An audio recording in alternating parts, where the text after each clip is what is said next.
Ballroom Hotel Bintang 5, Jakarta. Aroma parfum mahal bercampur dengan dinginnya pendingin ruangan yang menusuk kulit, namun bagi Bramantio, udara malam ini terasa hangat dan memabukkan. Ia berdiri tegak di tengah kemegahan Grand Ballroom Hotel termewah di Jakarta, tempat di mana langit-langitnya dihiasi lampu kristal Swarovski yang menggantung angkuh, memantulkan ribuan spektrum cahaya ke seluruh penjuru ruangan. Lantai marmer yang dipijaknya begitu mengkilap, seolah mencerminkan bayangan kesuksesan yang selama ini ia kejar dengan menghalalkan segala cara. Di lengan kirinya, bergelayut manja seorang wanita yang menjadi pusat perhatian malam itu. Elisa. Wanita itu mengenakan gaun malam berwarna merah darah, Crimson Red, rancangan desainer ternama yang memeluk lekuk tubuhnya dengan sempurna. Belahan gaun yang tinggi hingga ke paha memperlihatkan kulit putih mulusnya yang terawat, hasil dari perawatan jutaan rupiah setiap bulannya. Di leher jenjangnya, melingkar kalung berlian yang berkilau tajam, seolah menantang siapa saja yang berani menatapnya. "Lihat mereka semua, Mas," bisik Elisa tepat di telinga Bram. Suaranya mendesis seperti ular berbisa yang sedang menikmati mangsanya. Dagunya terangkat tinggi, matanya yang tajam dengan riasan smoky eyes menyapu sekeliling ruangan dengan tatapan merendahkan. Bram mengikuti arah pandang istrinya. Di sana, para manajer divisi, kepala bagian, hingga rekan-rekan sejawat yang dulu sering meremehkannya, kini menatap ke arah mereka.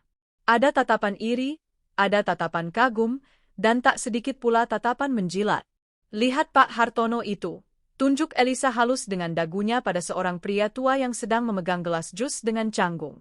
"Dulu dia yang paling keras menolak proposalmu saat rapat direksi tahun lalu. Sekarang, lihatlah, dia bahkan tidak berani menatap matamu. Dia tahu, sebentar lagi kau akan menjadi atasan tertingginya." Bram tertawa kecil, sebuah tawa yang penuh kepuasan dan arogansi. Ia merapikan dasi sutra Hermisnya, memastikan simpulnya sempurna. "Tentu saja, sayang. Orang-orang tua itu hanya benalu. Mereka tidak punya visi sepertiku." Kerja kerasku menyingkirkan saingan-saingan itu akhirnya berbuah manis. Malam ini, SK pengangkatan direktur utama akan dibacakan. Dan nama yang akan keluar hanyalah satu, Bramantio. "Dan kita akan jadi raja dan ratu di Nusantara Corp," sambung Elisa dengan senyum lebar yang memperlihatkan deretan gigi putih hasil veneer. Ia mengeratkan pelukannya di lengan Bram, seolah ingin menunjukkan kepemilikannya pada seluruh wanita di ruangan itu. "Kau tahu, Mas? Aku merasa menang. Sangat menang." "Menang dari siapa?" tanya Bram, meski ia tahu jawabannya. "Dari takdir. Dan dari perempuan dekil itu," jawab Elisa dengan nada jijik saat menyebut dua kata terakhir. Seketika, suasana hati Bram yang sedang melambung sedikit terusik oleh sebuah bayangan masa lalu. Kata, perempuan dekil, itu memiliki rupa dan nama di kepalanya. Kinanti.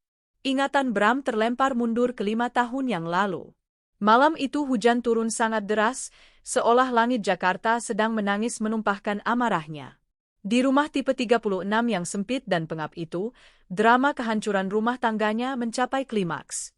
Bram ingat betul saat itu ia baru saja pulang dalam keadaan setengah mabuk bersama Elisa. Saat itu Elisa masih menjadi sekretaris di kantor lamanya, wanita yang menggoda dan membuatnya lupa diri. Tanpa rasa malu, Bram membawa Elisa masuk ke kamar tidurnya, kamar yang ia bagi bersama Kinanti, istri sahnya yang sedang hamil tua, usia kandungan 8 bulan. Kinanti, dengan perut yang membuncit besar, kaki yang bengkak, dan wajah yang kusam tanpa riasan karena kelelahan mengurus rumah sendirian, memergoki mereka. Bram tidak akan pernah lupa ekspresi hancur di wajah Kinanti saat membuka pintu kamar. Tidak ada teriakan histeris, hanya air mata yang tumpah dalam diam dan tubuh yang gemetar hebat. "Mas, apa yang kamu lakukan?" Suara Kinanti saat itu bergetar, lirih, penuh ketidakpercayaan. "Di kamar kita? Saat anak kita sebentar lagi lahir." Bukannya merasa bersalah, Bram justru merasa muak. Ia muak melihat Kinanti yang menurutnya sudah tidak menarik lagi. Daster lusuh, bau bumbu dapur, dan tubuh yang melar karena hamil membuatnya kehilangan selera. Bandingkan dengan Elisa yang wangi, seksi, dan selalu memanjakan egonya.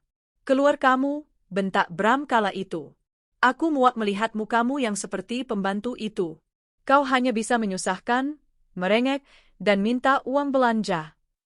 Tapi Mas, ini rumah kita. Aku sedang hamil anakmu. Kinanti mencoba meraih tangan Bram, bersimpuh di kakinya. Bram menendangnya. Ya, dia menendang istri yang sedang mengandung darah dagingnya sendiri hingga Kinanti terguling ke lantai. Anakku, cibir Bram saat itu, dipanas-panasi oleh tawa sinis Elisa yang berdiri di belakangnya sambil membetulkan kancing kemejanya yang terbuka. Aku tidak yakin itu anakku. Siapa tahu itu anak tukang sayur keliling? Kau kan dekil, cocok sama mereka. Elisa saat itu menimpali dengan kejam.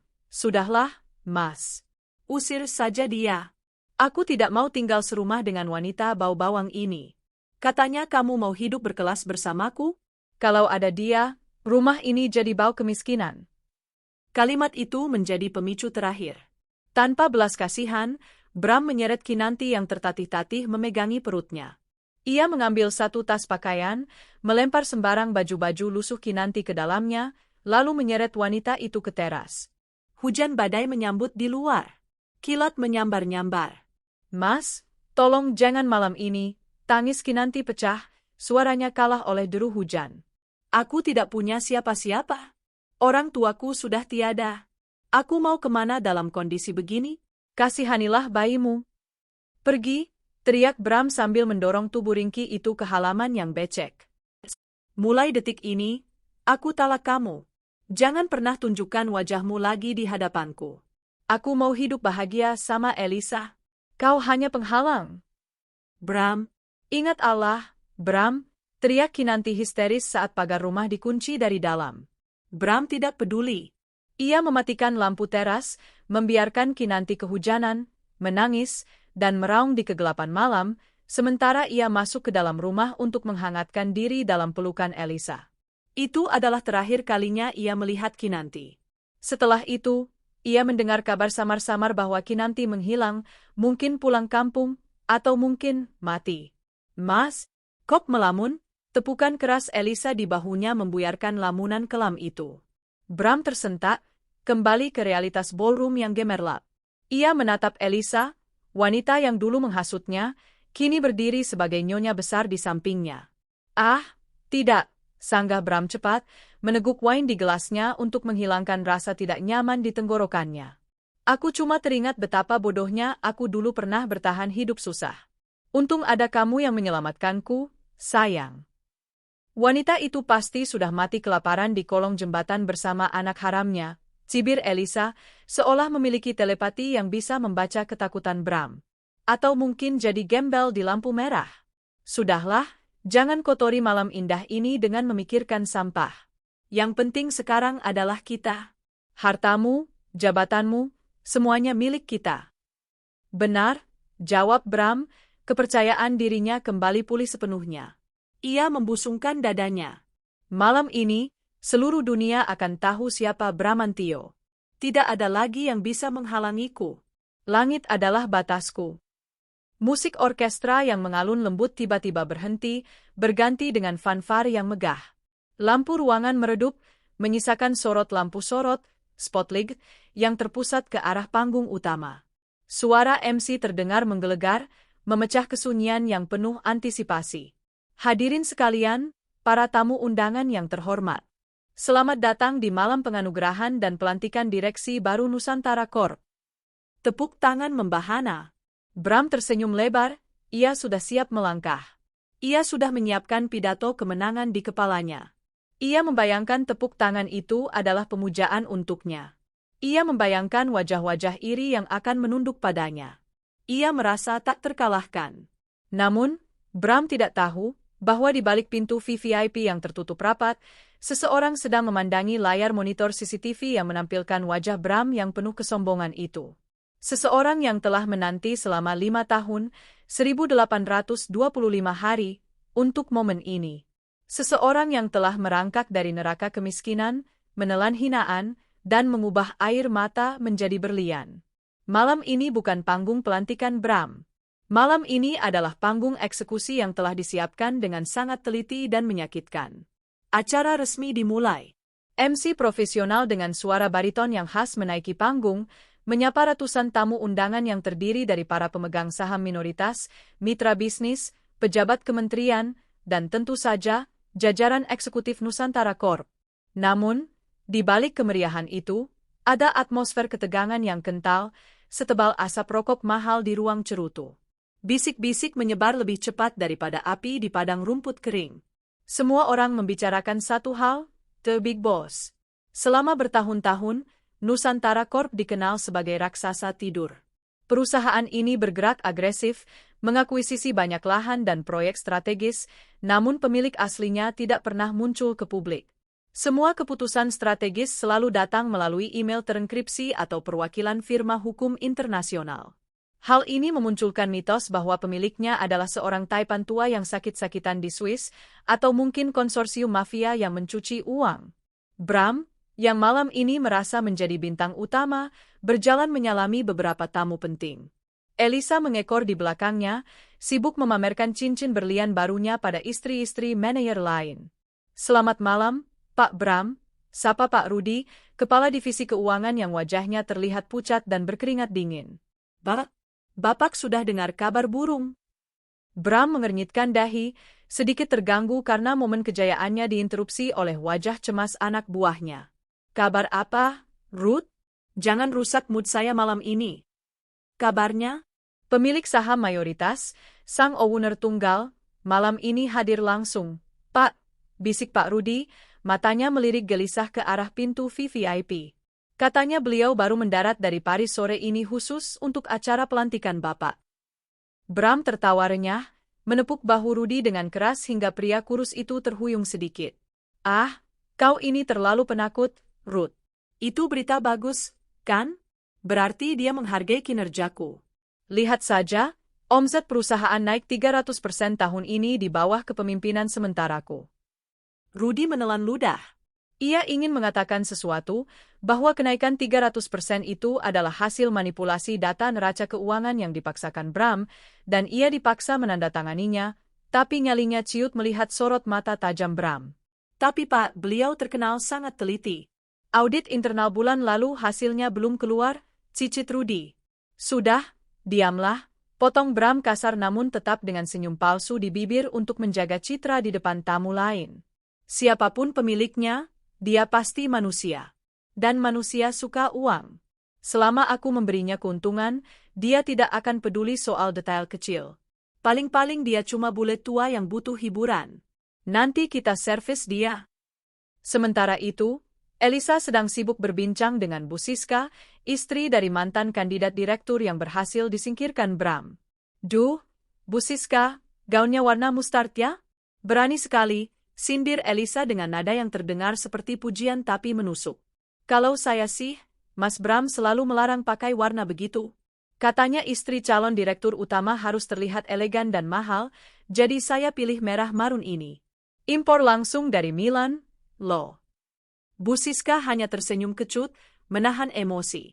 "Iya, Bu Elisa. Selamat ya untuk Pak Bram. Semoga sukses memimpin."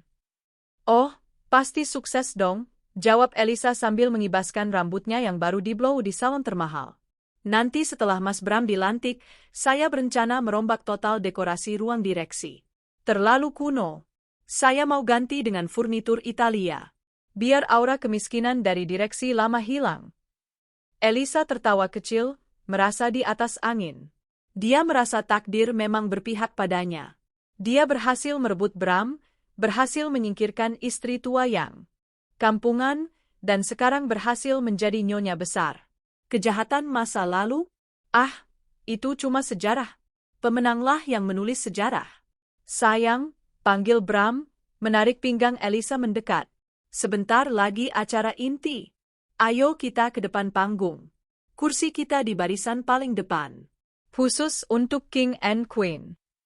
Mereka berjalan membelah kerumunan. Para tamu menyingkir memberi jalan, sebagian karena segan, sebagian karena muak melihat kesombongan pasangan itu. Bram dan Elisa duduk di kursi sofa bludru merah yang disiapkan tepat di depan podium. "Hadirin yang terhormat," suara MC kembali menggelegar, namun kali ini nadanya terdengar lebih serius, bahkan sedikit gemetar. "Kini tibalah kita pada puncak acara. Namun, sebelum pembacaan surat keputusan direksi, marilah kita sambut. MC itu berhenti sejenak, menelan ludah. Ia tampak mendengarkan instruksi dari ERPC-nya dengan wajah tegang. Marilah kita sambut CEO dan pemilik Tunggal Nusantara Corp. Musik orkestra yang tadinya mengalun lembut berubah menjadi tunes yang megah namun mencekam. Lampu-lampu kristal di ruangan itu perlahan meredup, menyisakan kegelapan yang dramatis. Hanya satu sorot lampu yang menyala terang, menyorot tepat ke pintu masuk utama yang terbuat dari kayu jati ukir raksasa setinggi 4 meter. Pintu raksasa itu terbuka perlahan, tapi bukan pelayan hotel yang membukanya.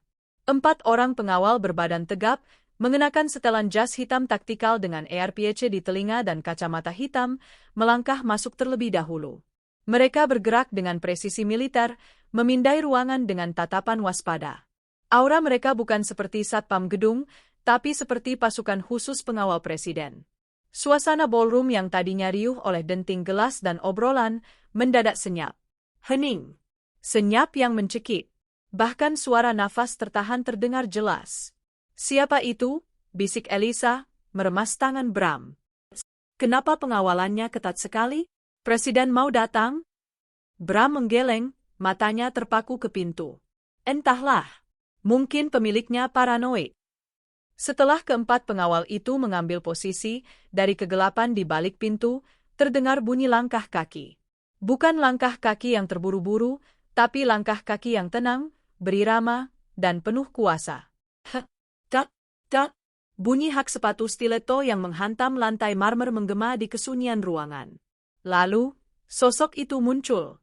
Seorang wanita. Dia tidak mengenakan gaun pesta yang heboh penuh manik-manik seperti Elisa atau istri-istri pejabat lainnya. Penampilannya justru sangat kontras. Dia mengenakan power suit, setelan blazer dan celana panjang berwarna putih gading, ivory white. Potongannya begitu sempurna, seolah dijahit langsung di tubuhnya oleh penjahit terbaik di Paris. Rambut hitam panjangnya yang berkilau dibiarkan tergerai lurus, membingkai wajahnya yang dipoles riasan minimalis namun tegas. Di tangannya, dia menjinjing sebuah tas yang membuat mata para wanita sosialita di ruangan itu membelalak nyaris keluar. Sebuah Hermes Birkin Himalaya Niloticus Crocodile. Tas, Sultan, yang harganya bisa mencapai miliaran rupiah, simbol status tertinggi yang bahkan Elisa hanya bisa melihatnya di majalah. Tapi yang paling mengerikan bukanlah tas atau bajunya, melainkan matanya. Tatapan wanita itu dingin. Sedingin es di kutub utara. Tidak ada senyum ramah tamah di bibirnya. Dia berjalan dengan dagu terangkat, memancarkan aura dominasi yang membuat para pria di ruangan itu secara naluriah ingin menunduk. Bram menyipitkan matanya, berusaha mengenali sosok yang masih berjarak 20 meter darinya itu. Cahaya lampu sorot menyilaukan pandangannya. Maska? Suara Elisa bergetar. Cengkeramannya di lengan Bram menguat hingga kuku-kukunya menancap di jas mahal suaminya. Kok dia mirip? Mirip siapa? Tanya Bram, jantungnya mulai berdetak tak beraturan. Ada perasaan tidak enak yang tiba-tiba merayap naik dari perut ke tenggorokannya. Perasaan deja vu yang mengerikan. Wanita itu terus berjalan membelah kerumunan. Para tamu otomatis membelah diri seperti laut merah yang terbelah, memberi jalan bagi sang ratu. Tidak ada yang berani menyapa. Karisma wanita itu terlalu kuat, terlalu mengintimidasi. Semakin dekat langkahnya, semakin jelas wajahnya. Hidung mancung itu, bentuk bibir itu, tulang pipi yang tegas itu. Bram merasa darahnya berhenti mengalir. Waktu seolah melambat. Dia ingat wajah itu. Wajah yang 5 tahun lalu basah oleh air mata, memelas minta dikasihani, wajah yang bengkak karena kelelahan hamil tua. Tapi wajah di depannya kini bersih, bercahaya, dan penuh kuasa. Tidak mungkin? Desis Bram, suaranya hilang ditelan kerongkongan yang kering. Kakinya lemas seketika. Elisa menutup mulutnya dengan tangan, matanya terbelalak horor. Gelas wine yang dipegangnya tergelincir dari jari-jarinya yang berkeringat dingin. Prang! Bunyi gelas pecah itu terdengar nyaring, tapi tidak ada yang peduli. Semua mata tertuju pada wanita berbaju putih yang kini sudah berdiri tepat di depan tangga panggung, hanya berjarak 5 meter dari tempat Bram dan Elisa duduk mematung. Wanita itu berhenti sejenak. Dia menoleh perlahan ke arah Bram dan Elisa. Senyum tipis terukir di bibirnya. Senyum yang bukan tanda persahabatan, melainkan senyum malaikat pencabut nyawa yang baru saja menemukan targetnya. Kinanti, teriak Elisa tertahan, suaranya seperti orang tercekik. Itu Kinanti? Pembantu itu? Tidak mungkin. Dia pasti cuma mirip. Dia pasti operasi plastik. Kinanti tidak menjawab. Dia bahkan tidak berkedip. Dia hanya menatap mereka berdua selama 3 detik. 3 detik terlama dalam hidup Bram. Lalu memalingkan wajahnya dan menaiki anak tangga panggung dengan anggun. Bram merasa seolah lantai di bawah kakinya runtuh. Dunia yang dia bangun di atas kebohongan dan kekejaman, baru saja kedatangan hakim agungnya. Podium itu terasa sangat tinggi, seolah tak tersentuh. Ketika wanita itu menapakkan kakinya di anak tangga terakhir, seluruh ruangan hening dengan ketegangan yang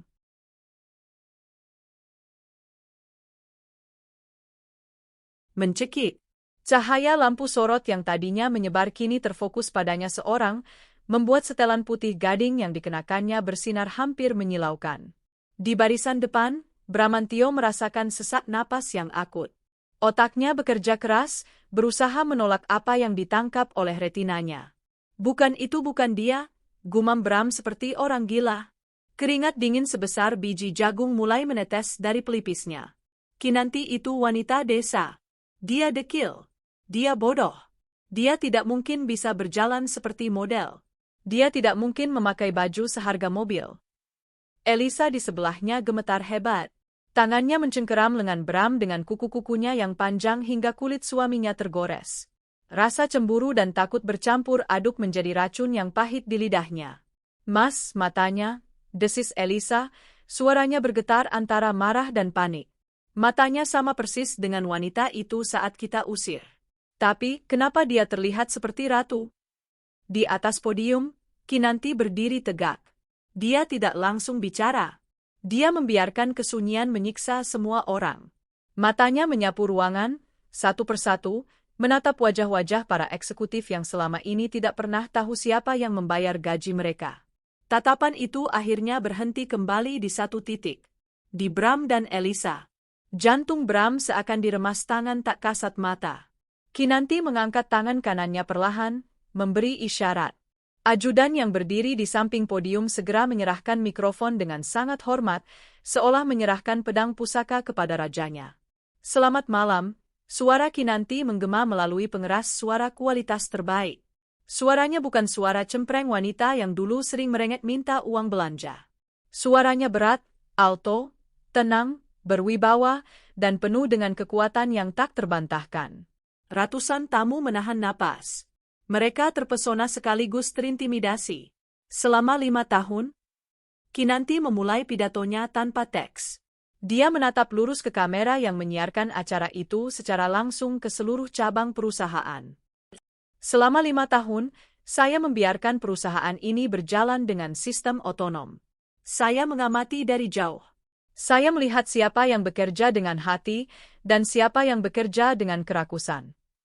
Kata, kerakusan, diucapkan dengan penekanan yang tajam, seperti sabetan pisau. Bram merasa lututnya benar-benar tak bertulang lagi. Dia merosot duduk di kursinya, matanya nanar. Saya mendengar banyak rumor tentang siapa pemilik Nusantara Corp. Lanjut Kinanti, senyum sinis tersungging tipis di sudut bibirnya yang dipulas lipstik nude elegan. Ada yang bilang saya mafia. Ada yang bilang saya lelaki tua yang sekarat.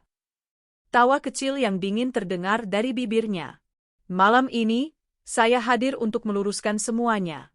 Sekaligus membersihkan sampah yang sudah terlalu lama menumpuk di rumah saya. Kata, sampah, itu membuat Elisa tersentak. Dia merasa tertampar meski Kinanti tidak menyentuhnya. Mas, kita harus pergi, bisik Elisa panik. Perasaanku tidak enak. Ayo kita keluar sekarang.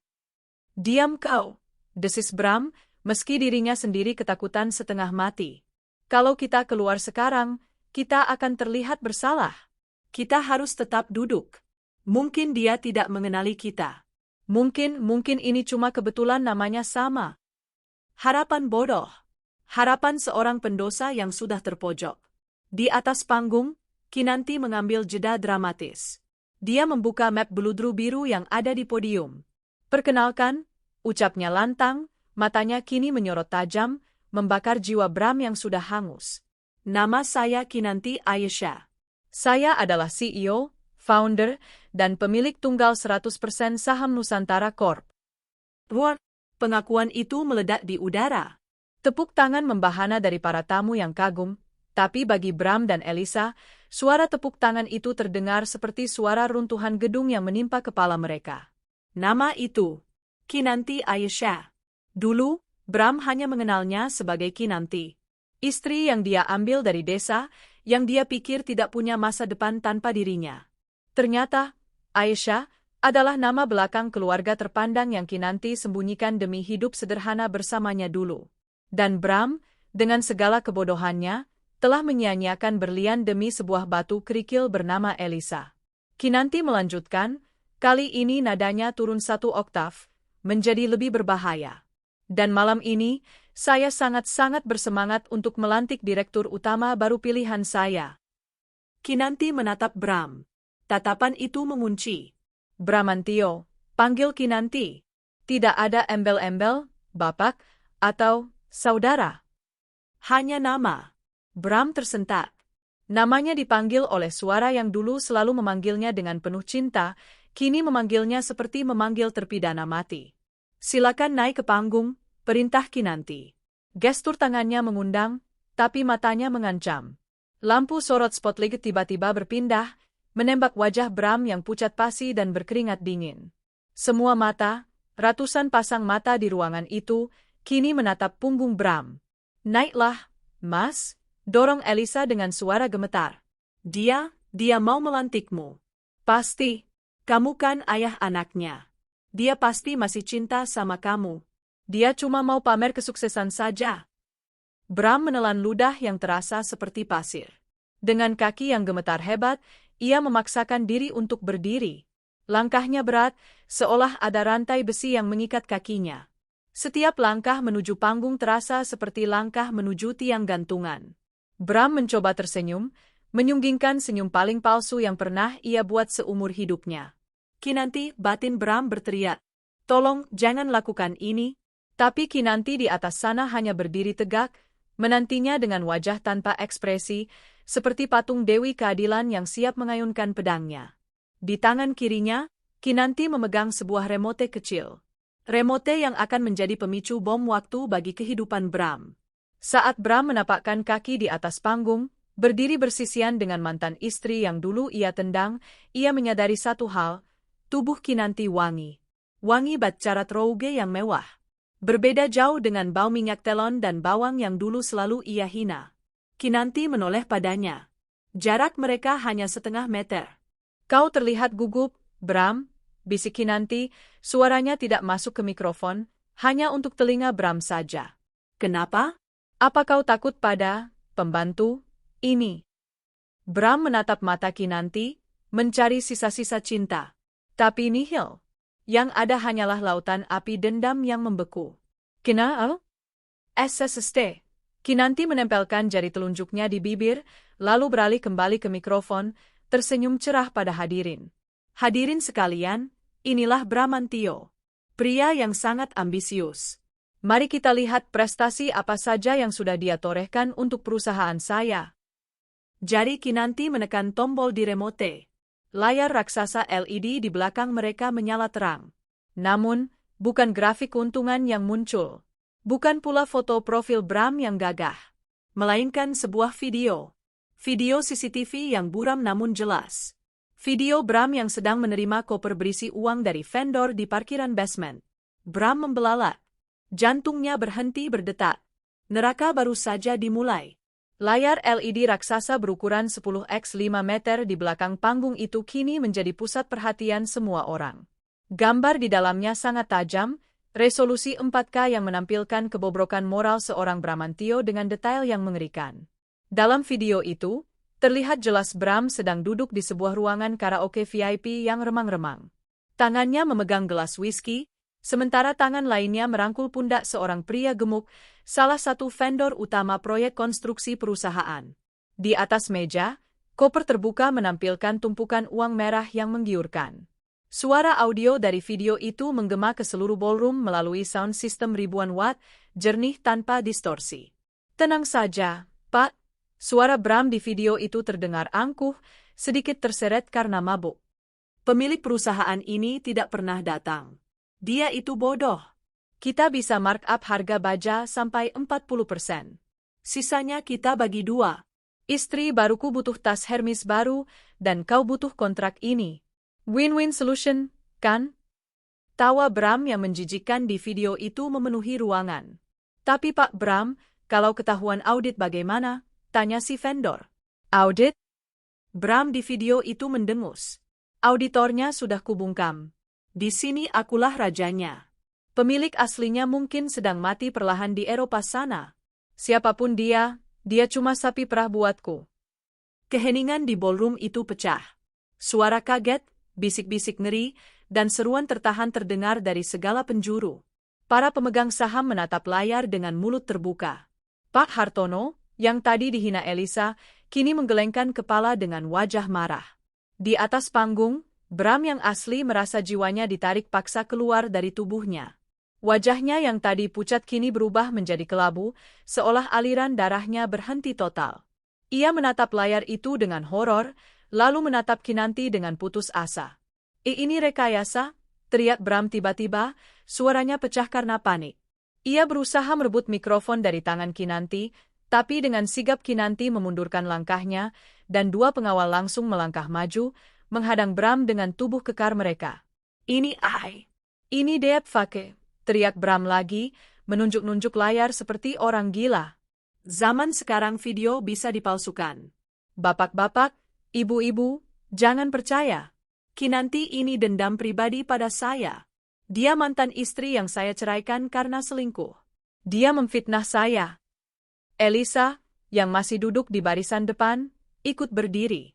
Wajahnya merah padam, tapi ia berusaha membela suaminya, atau lebih tepatnya, membela status calon direktur utamanya. Betul, itu bohong, jerit Elisa dengan suara melengking. Suamiku orang jujur. Kau wanita jahat. Kau sengaja membuat video palsu itu kan? Kinanti tidak berteriak balik. Dia hanya berdiri tenang di sana, membiarkan badai kepanikan Bram dan Elisa meledak. Ketika Bram kehabisan napas karena berteriak, Kinanti kembali mendekatkan mikrofon ke bibirnya. Deep Fake, katamu. Kinanti tersenyum miring. Senyum yang membuat bulu kuduk berdiri. Dia menekan tombol remote lagi. Layar berubah. Kali ini bukan video, melainkan deretan data digital.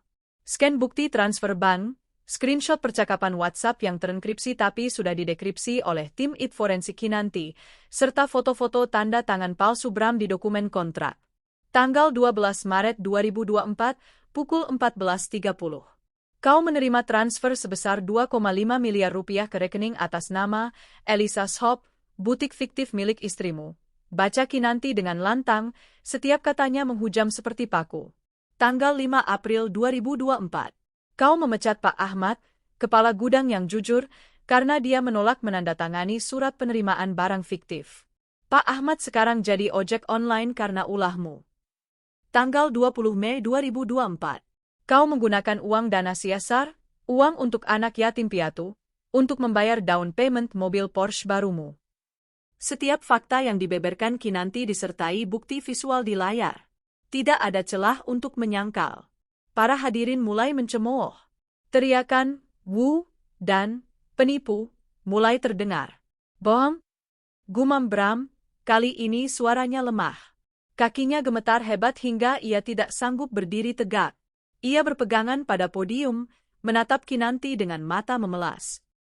Kinanti, tolong hentikan. Kita bicara di rumah. Kinanti menatap Bram tepat di manik matanya. Jarak mereka begitu dekat, namun terasa seperti terpisah jurang neraka. Bicara di rumah, ulang Kinanti, suaranya dingin tapi terdengar jelas oleh semua orang. Dulu, saat aku memohon bicara padamu di rumah kita, saat aku bersujud di kakimu meminta agar tidak diusir saat hujan badai, apa kau mau bicara, Bram? Bram terdiam. Ingatan itu menghantamnya. Kau menendangku, lanjut Kinanti. Kau bilang aku menjijikkan. Kau bilang aku tidak pantas satu atap dengan wanitamu yang berkelas itu. Kinanti menunjuk Elisa yang kini sudah terduduk lemas di kursinya, menutupi wajahnya dengan tangan karena malu. Sorot kamera kini berpindah ke Elisa, menampilkan wajah pelakor yang hancur itu di layar besar. Sekarang lihat, kata Kinanti. Siapa yang menjijikkan? Siapa yang tidak punya kelas? Aku yang bekerja keras membangun kembali hidupku dari puing-puing, atau kalian yang membangun istana pasir di atas uang curian? Kinanti menutup mat biru di podium dengan bunyi buk yang keras. Bramantio, ucap Kinanti final. Surat keputusan yang seharusnya mengangkatmu menjadi direktur utama, sudah saya bakar tadi pagi. Kinanti mengambil sebuah amplop coklat dari saku jasnya dan melemparkannya tepat ke wajah Bram. Amplop itu menghantam dada Bram dan jatuh ke lantai. Itu surat pemecatanmu. Tidak hormat. Bram menatap amplop itu di lantai. Dunia di sekelilingnya berputar. Cahaya lampu terasa menyakitkan. Dan bukan hanya itu, tambah Kinanti. Tim legal saya sudah membekukan seluruh asetmu. Rumah, mobil, rekening bank. Semuanya adalah hasil uang perusahaan. Semuanya saya sita kembali mulai detik ini. Apa? Pekik Elisa dari bawah panggung. Dia langsung lari naik ke panggung, melupakan rasa malunya demi harta. Tidak bisa. Itu rumahku. Itu atas namaku. Kau tidak berhak? Elisa mencoba menerjang Kinanti, tangannya terangkat hendak menjambak rambut Kinanti. Naluri jalanannya keluar. Namun, belum sempat jari Elisa menyentuh sehelai pun rambut Kinanti, seorang pengawal wanita yang sejak tadi berdiri tak terlihat di bayang-bayang, bergerak secepat kilat. Plak! Tangan Elisa ditepis keras, dan tubuhnya didorong hingga terjengkang jatuh ke lantai panggung yang keras. Gaun merah mahalnya tersingkap, membuatnya terlihat menyedihkan. Jangan sentuh nyonya besar dengan tangan kotormu, desis pengawal itu. Kinanti menatap Elisa yang terkapar di lantai, lalu beralih ke Bram yang masih mematung. Kalian berdua, ucap Kinanti dengan nada jijik yang tak disembunyikan lagi. Kalian pikir kalian raja dan ratu malam ini? Salah. Kalian hanyalah tikus yang masuk ke perangkap singa. Kinanti menoleh ke arah pintu masuk. Pak polisi, silakan. Dari pintu utama, masuklah 6 orang petugas kepolisian berseragam lengkap, membawa borgol. Mereka berjalan tegap menuju panggung. Melihat polisi datang, pertahanan Bram runtuh total. Dia menangis. Pria yang 10 menit lalu merasa memiliki dunia, kini menangis meraung-raung seperti anak kecil di atas panggung. Kinanti, jangan penjara. Ampun, Kinanti. Aku akan kembalikan uangnya. Aku akan jadi supirmu. Apa saja, asal jangan penjara. Bram berlutut, mencoba memeluk kaki Kinanti. Kinanti memundurkan kakinya, menghindari sentuhan Bram seolah Bram adalah penyakit menular. Kau punya kesempatan untuk menjadi manusia yang baik 5 tahun lalu, Bram. Tapi kau memilih menjadi iblis. Nikmatilah neraka barumu. Polisi naik ke panggung. 2 orang memegang lengan Bram, menekuknya ke belakang, dan klik, bunyi borgol terkunci terdengar menyayat hati. 2 polisi lain mengangkat Elisa yang meronta-ronta histeris, berteriak-teriak memaki Kinanti dengan kata-kata kasar yang semakin menunjukkan betapa rendahnya kualitas dirinya. Lepaskan. Aku istri direktur. Lepaskan aku, jerit Elisa saat diseret turun tangga. Mantan istri karyawan korup, koreksi Kinanti tajam. Bram diseret melewati kerumunan tamu undangan yang menatapnya dengan pandangan menghukum. Teman-temannya memalingkan muka. Orang-orang yang tadi menjilatnya kini meludah ke lantai saat dia lewat. Kinanti berdiri sendirian di tengah panggung, menatap kepergian masa lalunya yang kelam dengan wajah datar tanpa air mata. Dia sudah menangis cukup banyak 5 tahun lalu. Malam ini, tidak ada lagi air mata, hanya kemenangan mutlak. Dan di tengah keriuhan itu, Kinanti merasa dadanya lega. Sangat lega. Beban dendam yang ia pikul sendirian selama ini akhirnya terangkat. Namun, ini baru awal dari penderitaan Bram dan Elisa. Penjara hanyalah tempat singgah sebelum mereka merasakan penderitaan yang sesungguhnya, kemiskinan dan penyesalan abadi. Panggung kehormatan itu kini berubah menjadi panggung eksekusi mental yang paling brutal. Klik. Bunyi logam dingin yang mengunci pergelangan tangan Bramantio terdengar lebih nyaring daripada ribuan pengeras suara di ruangan itu. Bagi Bram, bunyi itu adalah lonceng kematian bagi hidupnya. Pria yang baru saja bermimpi duduk di kursi kulit direktur utama itu kini merasakan dinginnya baja yang menjepit kulitnya. Polisi yang menahannya tidak main-main. Cengkeraman mereka kuat, profesional, dan tanpa ampun. Lengan Bram dipelintir ke belakang hingga ia meringis kesakitan, memaksanya menunduk, menghilangkan sisa-sisa postur angkuh yang ia pamerkan sejak awal pesta. "Pak, sakit Pak? Jangan kasar begini, saya bukan pembunuh," rintih Bram. Air mata dan ingus mulai bercampur membasahi wajahnya yang sudah kehilangan warna. "Anda tersangka korupsi kelas kakap, Pak. Mohon kooperatif atau kami akan gunakan tindakan tegas," bisik salah satu petugas polisi di telinganya dengan nada mengancam. Sementara itu, Elisa masih belum menerima kenyataan. Ketika dua polisi wanita mencoba memegangi lengannya, Elisa meronta seperti orang kesurupan. Gaun merah mahalnya yang terbelah tinggi kini tersingkap tak beraturan, memperlihatkan betisnya yang gemetar. Sepatu hak tingginya sudah terlepas satu, membuatnya terpincang-pincang menyedihkan. "Lepaskan aku. Kalian tahu siapa aku?" "Aku Nyonya Bramantio," jerit Elisa histeris, suaranya melengking memekakkan telinga. Ia mencoba mencakar wajah polwan yang memeganginya. "Ibu tenang. Anda ditahan atas tuduhan pencucian uang dan persekongkolan jahat," bentak polwan itu, lalu dengan sigap memborgol kedua tangan Elisa ke belakang. "Pencucian uang? Itu uang suamiku. Itu hakku," teriak Elisa, masih dalam penyangkalan total. Matanya liar mencari wajah-wajah yang dikenalnya di kerumunan. "Bu Siska, tolong saya. Pak Rudi, jangan diam saja. Kalian tahu kan suami saya orang baik." Namun, tidak ada satupun yang bergerak. Bu Siska, yang tadi dipuji gaunnya oleh Elisa, kini memalingkan wajah sambil menutup hidung dengan sapu tangan sutranya, seolah Elisa adalah bangkai busuk yang baunya menyengat. Pak Rudi, bawahan Bram, malah terlihat menghela napas lega dan diam-diam tersenyum tipis melihat bosnya yang tiran akhirnya runtuh. Kinanti menyaksikan semua drama itu dari atas podium dengan ketenangan yang menakutkan. Ia tidak tersenyum puas, tidak juga terlihat sedih. Wajahnya datar, seperti dewi yang sedang mengamati kehancuran peradaban yang ia takdirkan. "Bawa mereka pergi," perintah Kinanti singkat melalui mikrofon. "Pemandangan ini merusak selera makan para tamu saya." Polisi mulai menyeret Bram dan Elisa turun dari panggung. Itu adalah Walk of Shame, jalan penuh rasa malu, yang paling panjang dalam hidup mereka. Mereka harus melewati lorong yang terbentuk dari kerumunan tamu undangan yang membelah diri. Ratusan pasang mata menatap mereka. Bukan dengan tatapan memuja seperti saat mereka masuk tadi, melainkan tatapan jijik, cemoohan, dan penghakiman. Bram menundukkan kepalanya dalam-dalam, berusaha menyembunyikan wajahnya. Tapi lampu sorot spotlight yang kejam terus mengikuti langkahnya sampai ke pintu keluar, memastikan tidak ada satu detik pun dari penderitaannya yang terlewatkan. Setiap langkah terasa seperti menginjak bara api. Bram bisa mendengar bisikan-bisikan tajam yang menusuk telinganya. "Cih, ternyata koruptor. Pantas gaya hidupnya selangit. Kasihannya, padahal tadi sombongnya minta ampun. Itu karma.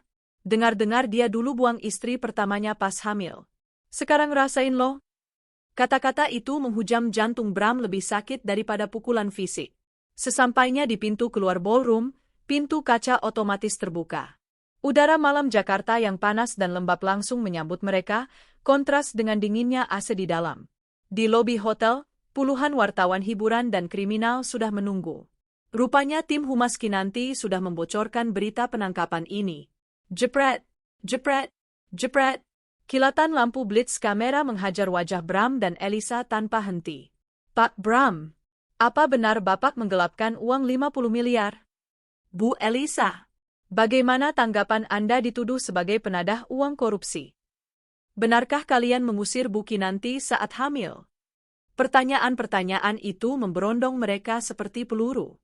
Bram hanya bisa memejamkan mata, sementara Elisa terus berteriak-teriak memaki wartawan, yang justru membuat citranya semakin hancur dan menjadi bahan tertawaan di berita televisi esok hari. Polisi mendorong kepala mereka masuk ke dalam mobil tahanan, Sebuah minibus dengan jeruji besi di jendelanya. Mobil itu berbau keringat, apek, dan besi berkarat. Sangat jauh berbeda dengan jok kulit Porsche atau Alphard yang biasa mereka naiki. Pintu besi dibanting tertutup. Blam! Suara sirene polisi meraung, membelah kemacetan Jakarta. Di dalam mobil tahanan yang berguncang itu, hanya ada mereka berdua dan 2 polisi yang menjaga. Keheningan yang canggung menyelimuti Bram dan Elisa. Hanya ada suara napas mereka yang memburu. "Ini semua salahmu, Mas," tiba-tiba Elisa meledak. Wajahnya yang make-up-nya luntur oleh air mata kini terlihat mengerikan, seperti badut yang menangis. "Kalau kamu lebih pintar, kita tidak akan ketahuan. Kamu bilang kamu sudah bungkam auditor. Kamu bilang kamu sudah amankan semuanya." "Pembal." Bram yang sedang menahan sakit di pergelangan tangannya, menatap Elisa dengan nyalang. Emosinya yang sudah diubun-ubun akhirnya pecah. "Salahku?" "Kau bilang salahku," bentak Bram, suaranya parau. "Kau yang menuntut gaya hidup gila-gilaan, Elisa. Tas Hermes 300 juta. Liburan ke Eropa tiap 3 bulan. Renovasi rumah miliaran. Kau pikir gajiku cukup untuk itu semua? Aku korupsi demi memenuhi nafsu belanjamu yang tidak ada habisnya. Kau laki-laki tidak berguna." Elisa meludah ke arah Bram. "Dulu kau janji akan menjadikanku ratu. Mana buktinya? Sekarang aku jadi tahanan." "Kau menghancurkan hidupku." "Aku menghancurkan hidupmu?" "Kau yang menghancurkan hidupku," balas Bram tak mau kalah. "Kalau saja dulu kau tidak menggodaku di kantor, kalau saja kau tidak menghasutku untuk mengusir Kinanti, mungkin sekarang aku masih hidup tenang dengan Kinanti. Dia wanita hebat. Dia CEO. Harusnya aku yang jadi pendamping CEO sekarang, bukan kau pelakor murahan." Plak! Meski tangan terborgol, Elisa berhasil menendang tulang kering Bram dengan ujung sepatu haknya yang runcing. Bram mengerang kesakitan. "Diam kau. Jangan sebut nama wanita itu." "Kau menyesal sekarang, ha? Sudah terlambat." Perkelahian menyedihkan itu dihentikan oleh bentakan polisi. "Diam! Kalian pikir ini sinetron? Duduk tenang atau saya lakban mulut kalian." Mobil tahanan terus melaju menembus malam, membawa 2 manusia yang saling menyalahkan menuju kehancuran yang mereka ciptakan sendiri. Sementara itu, di dalam Grand Ballroom, suasana masih hening mencekam setelah kepergian Bram dan Elisa. Ratusan tamu masih terpaku, bingung harus berbuat apa. Pesta yang seharusnya meriah berubah menjadi tragedi. Di atas podium, Kinanti menarik napas panjang. Ia memejamkan matanya sejenak, membiarkan detak jantungnya kembali normal. Sensasi melihat orang yang pernah menghancurkan hidupnya kini hancur di depan matanya sungguh aneh. Ada rasa puas, tapi juga ada rasa lelah yang luar biasa. Dendam itu memakan energi yang besar. Kinanti membuka matanya. Ia kembali menjadi sang CEO yang profesional. "Hadirin sekalian," suara Kinanti memecah keheningan, lembut namun tegas. "Saya mohon maaf atas ketidaknyamanan ini. Drama yang baru saja terjadi memang tidak pantas, namun sangat diperlukan untuk membersihkan fondasi perusahaan ini dari rayap-rayap yang menggerogoti." Ia menatap para karyawannya yang berdiri tegang. "Bagi Anda yang bekerja jujur, jangan takut. Posisi Anda aman. Tapi bagi yang selama ini bersekongkol dengan Bramantio." Kinanti memberi jeda, matanya menyapu beberapa manajer yang langsung menunduk gemetar. "Silakan."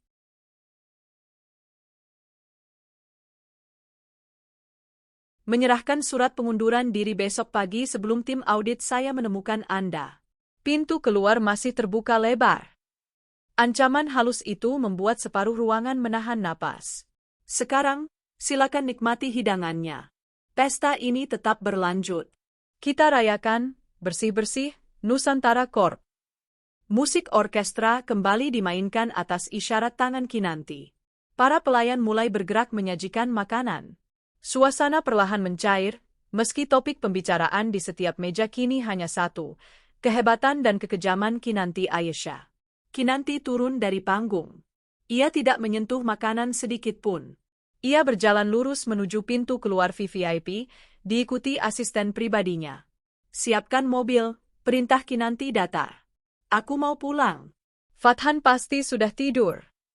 "Baik, Bu, jawab asistennya. Bagaimana dengan Pak Bram di kantor polisi? Pengacaranya mungkin akan menghubungi ibu. Blokir semua akses, kata Kinanti dingin sambil mengenakan kacamata hitamnya meski malam hari, menutupi mata indahnya yang mulai berkaca-kaca, bukan karena sedih untuk Bram, tapi karena lega. Biarkan dia membusuk di sel setidaknya malam ini tanpa bantuan. Biar dia rasakan dinginnya lantai tanpa alas, sama seperti saat dia membiarkan aku tidur di teras rumah 5 tahun lalu. Kantor Polres Jakarta Selatan. Pukul 2 dini hari. Suasana kantor polisi sangat berbeda dengan Hotel Bintang 5. Lampu neon yang berkedip-kedip, bau rokok murah, dan suara ketikan mesin tik tua yang masih dipakai di beberapa sudut. Bram dan Elisa dipisahkan. Bram dimasukkan ke dalam ruang interogasi yang sempit, hanya ada meja besi dan 2 kursi. AC-nya terlalu dingin, menusuk tulang. Jas mahalnya sudah dilepas dan disita sebagai barang bukti, menyisakan kemeja putih yang kini kusut dan basah oleh keringat. Seorang penyidik masuk, membawa tumpukan berkas setebal bantal. Pak Bramantio, sapa penyidik itu tanpa senyum. Bukti yang diserahkan Bu Kinanti sangat lengkap. Rekaman CCTV, aliran dana, kesaksian palsu. Anda bisa kena pasal berlapis. Ancaman hukumannya 15 tahun penjara. 15 tahun. Dunia Bram gelap seketika. 15 tahun artinya dia akan tua di penjara. Saat dia keluar nanti, dia akan menjadi kakek-kakek miskin tanpa masa depan. Saya mau telepon pengacara saya, kata Bram dengan suara bergetar. Silakan, kata penyidik, menyodorkan telepon kabel. Bram dengan tangan gemetar memencet nomor pengacara langganan perusahaan. Halo? Suara di seberang terdengar mengantuk. Pak Hotman, ini Bram. Tolong saya. Saya ditahan di Polres Jaksel. Hening sejenak di seberang sana. Oh, Pak Bram, suara pengacara itu berubah dingin. Maaf Pak, saya baru saja ditelepon oleh Legal Corporate Nusantara Corp. Kontrak saya adalah dengan perusahaan, bukan pribadi Bapak. Dan karena Bapak sudah dipecat dan merugikan perusahaan, saya dilarang mendampingi Bapak. Malah, saya yang akan menjadi ketua tim hukum untuk menuntut Bapak. Tapi kita kan teman, Pak. Saya sering kasih Bapak bonus. Teman itu kalau ada uangnya, Pak Bram. Bapak sekarang asetnya dibekukan, kan? Siapa yang mau bayar fee saya? 500 juta per kasus lo. Bapak punya uang? Bram terdiam. Dia tidak punya sepeser pun. Dompetnya disita, ATM-nya diblokir. Selamat malam, Pak Bram. Semoga beruntung dengan pengacara publik. Klik. Sambungan diputus. Bram menjatuhkan gagang telepon itu. Ia merosot di kursi, menutupi wajahnya dengan kedua tangan. Di sel sebelah, terdengar suara Elisa yang sedang berteriak-teriak minta skincare karena wajahnya terasa kering, membuat para tahanan lain menyorakinya. Berisik lu, nyonya besar, teriak seorang tahanan kasus narkoba. Ini penjara, bukan salon. Bram mendengar teriakan istrinya dan sorakan para narapidana itu. Ia sadar, ini bukan mimpi buruk yang akan berakhir saat ia bangun. Ini adalah kenyataan baru mereka. Malam itu, di lantai sel yang dingin dan keras, beralaskan tikar tipis yang bau apek, Bramantio, mantan calon direktur utama, meringkuk seperti bayi. Bayangan wajah Kinanti yang berdiri tegak di panggung terus menghantuinya. Ia ingat dulu Kinanti pernah berkata saat diusir, Tuhan tidak tidur, Mas. Suatu hari nanti, air mataku akan jadi air mata darahmu. Dan malam ini, doa wanita teraniaya itu telah menembus langit ketujuh dan dikabulkan dengan cara yang paling menyakitkan. Pagi itu, langit Jakarta tampak kelabu, seolah turut berduka atau mungkin mengejek nasib Bramantio dan Elisa. 1 bulan telah berlalu sejak malam kelam di Ballroom Nusantara Corp, dan hidup mereka telah berubah 180 derajat. Berkat kelihayan Bram yang masih memiliki sedikit koneksi lama yang merasa kasihan dan menjual jam tangan Rolex palsu yang ternyata asli, mereka berhasil mendapatkan penangguhan penahanan sementara. Status mereka adalah tahanan kota. Mereka dilarang keluar dari Jakarta dan wajib lapor 2 kali seminggu. Namun, kebebasan semu itu justru menjadi awal dari siksaan yang lebih nyata. Kinanti tidak main-main. Tim legalnya bekerja secepat kilat. Hari ini adalah hari eksekusi penyitaan aset. Sebuah truk besar berwarna kuning terparkir di depan rumah mewah bergaya Mediterania di kawasan Pondok Indah. Rumah itu adalah kebanggaan Bram, simbol kesuksesannya, tempat ia dan Elisa memamerkan kekayaan mereka kepada dunia. Tapi hari ini, rumah itu bukan lagi miliknya. Petugas eksekusi dari bank dan tim legal perusahaan mondar-mandir keluar masuk pintu utama yang terbuka lebar. Mereka membawa kardus-kardus besar. Hati-hati dengan vas bunga itu. Itu barang bukti, teriak seorang petugas. Elisa berdiri di pojok ruang tamu, memeluk tas Chanel-nya erat-erat, satu-satunya barang mewah yang berhasil ia sembunyikan di balik baju kotor di keranjang cucian saat penggerbekan pertama. Wajahnya pucat, matanya bengkak. Ia menatap nanar saat sofa kulit Italia kesayangannya diangkut keluar oleh kuli angkut yang berkeringat dan bau matahari. Jangan, itu sofa pesananku. Itu mahal, jerit Elisa, mencoba menahan lengan kuli itu. Minggir, Bu, bentak kuli itu kasar, tidak ada lagi rasa hormat. Kami cuma menjalankan tugas. Kalau ibu menghalangi, nanti ibu kena pasal lagi. Elisa terdorong mundur. Ia menoleh ke arah Bram yang duduk melamun di lantai marmer yang dingin. Bram tidak bergerak, tatapannya kosong. Di tangannya ada selembar surat pemberitahuan pengosongan rumah. Mereka harus keluar hari ini juga, detik ini juga. Mas, lakukan sesuatu, teriak Elisa sambil mengguncang bahu Bram. Mereka mengambil semuanya. TV kita, lukisan kita, bahkan baju-bajuku di lemari sedang dimasukkan ke karung. Mas, itu baju-baju branded. Masak dicampur kayak baju loak. Bram menepis tangan Elisa lemah. Diamlah, El. Bersyukurlah kita tidak tidur di penjara malam ini. Bersyukur? Kau suruh aku bersyukur? Elisa histeris. Kita akan tinggal di mana, Mas? Kita tidak punya uang. Rekening kita nol. Kartu kreditmu sudah digunting di depan mataku. Seorang pria berjas rapi, ketua tim eksekusi, menghampiri mereka. Dia membawa papan jalan. Pak Bram, Bu Elisa, katanya dengan nada formal yang menyebalkan. Proses penyitaan barang bergerak sudah selesai. Sekarang kami akan menyegel rumah ini. Silakan kalian keluar. Barang-barang pribadi yang non-mewah sudah kami kumpulkan di 2 koper itu. Dia menunjuk 2 koper bekas yang resletingnya sudah agak rusak di teras. Hanya itu, tanya Bram lirih. Baju-baju saya? Dokumen saya? Semua yang dibeli dengan uang hasil korupsi disita, Pak. Jas, jam tangan, sepatu mahal, semuanya aset negara sekarang. Di koper itu isinya cuma kaos oblong dan celana jeans lama bapak yang bapak beli sebelum jadi manajer. Penghinaan yang sempurna. Bahkan pakaian yang melekat di badan pun diatur oleh dosa masa lalu. Keluar sekarang, atau kami panggil satpam komplek untuk menyeret kalian. Dengan langkah gontai, Bram berdiri. Ia mengambil 1 koper. Elisa menangis meraung-raung, enggan meninggalkan istananya. Bram harus menarik paksa tangan istrinya. Ayo, El, jangan bikin malu lagi. Enggak mau. Ini rumahku. Aku ratu di sini. Mereka berjalan keluar pagar.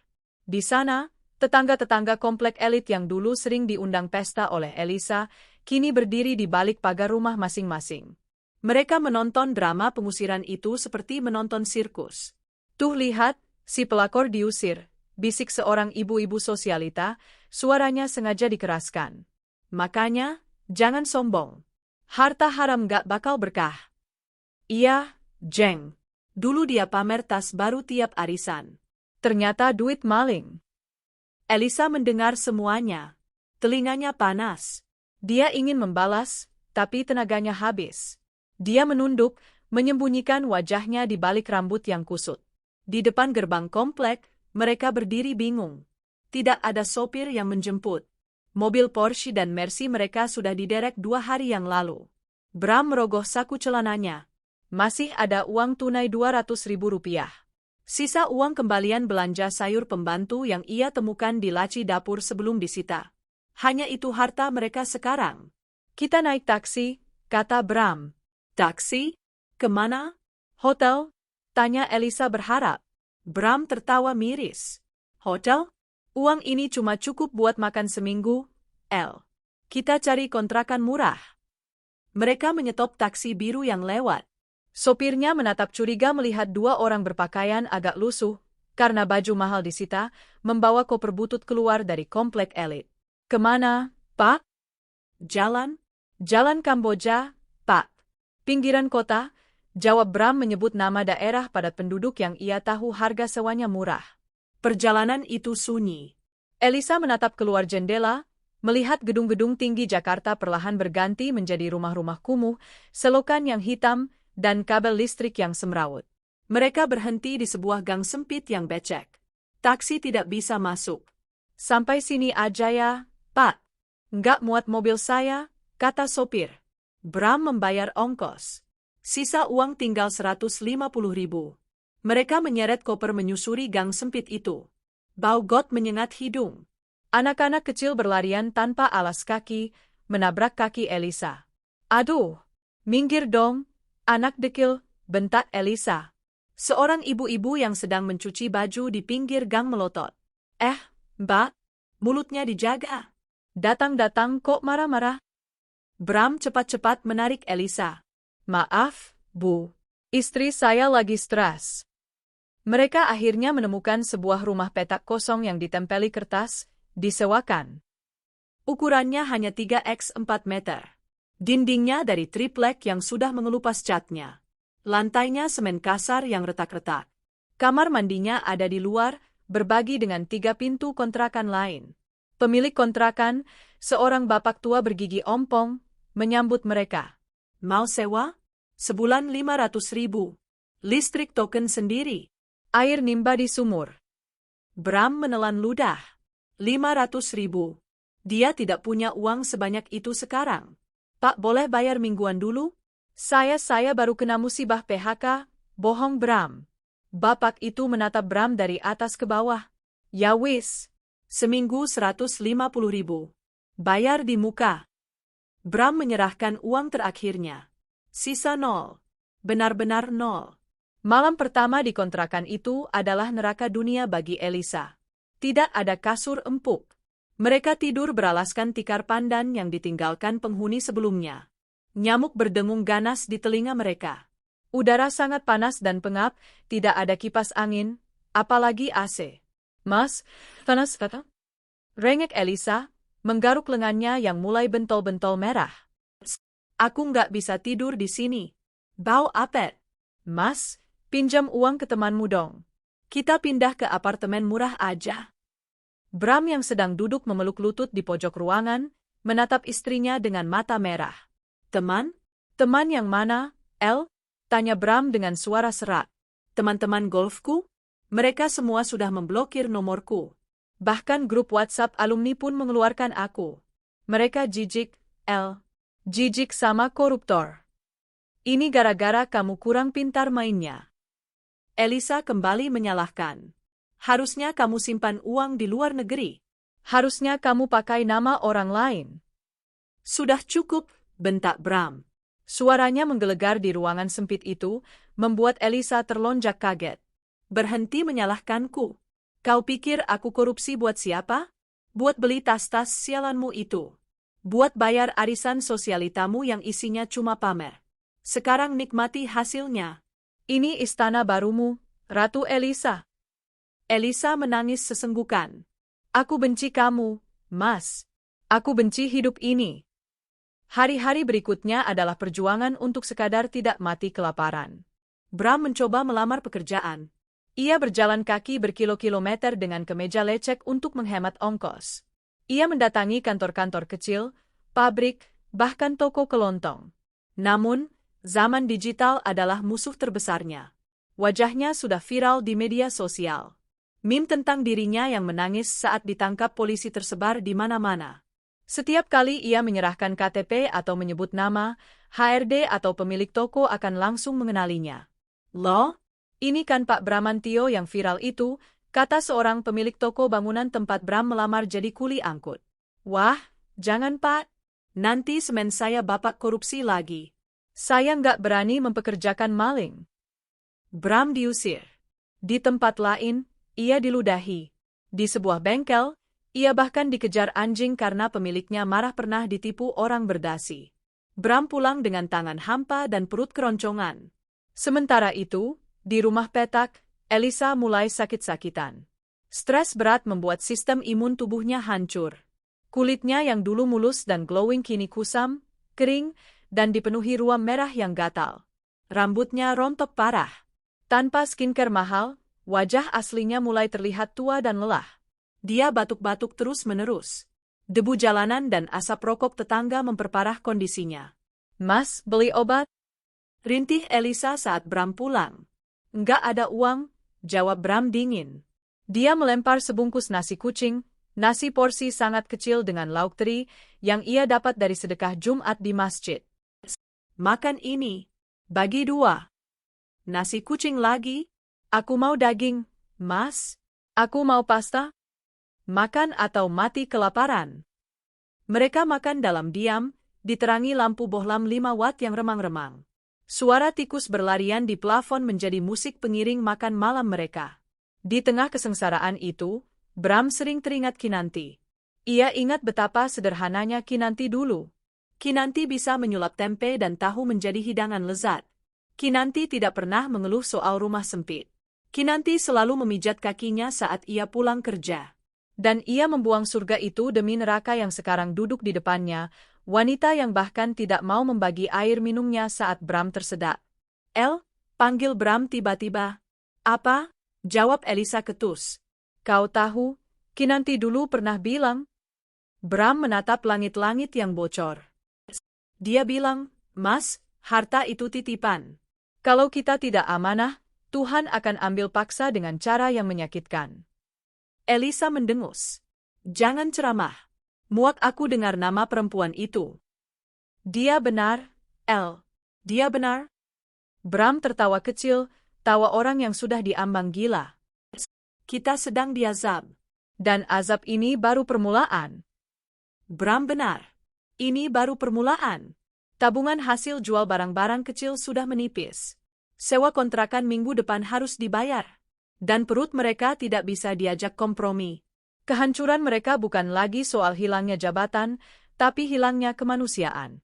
Mereka mulai saling membenci, saling mencurigai, dan saling memangsa satu sama lain dalam lubang kemiskinan yang gelap. Istana pasir mereka telah runtuh disapu ombak karma, menyisakan 2 kepiting yang terjebak di pantai yang gersang, menunggu mati terpanggang matahari. 6 bulan telah berlalu. Bagi sebagian orang, 6 bulan adalah waktu yang singkat. Tapi bagi Bramantio dan Elisa, 6 bulan di neraka Kamboja, sebutan mereka untuk kontrakan kumuh itu, terasa seperti 6 abad. Waktu tidak berjalan, melainkan merangkak dengan penuh penderitaan, menggerogoti setiap inci kewarasan mereka. Kontrakan petak itu semakin hari semakin mirip kandang hewan daripada tempat tinggal manusia.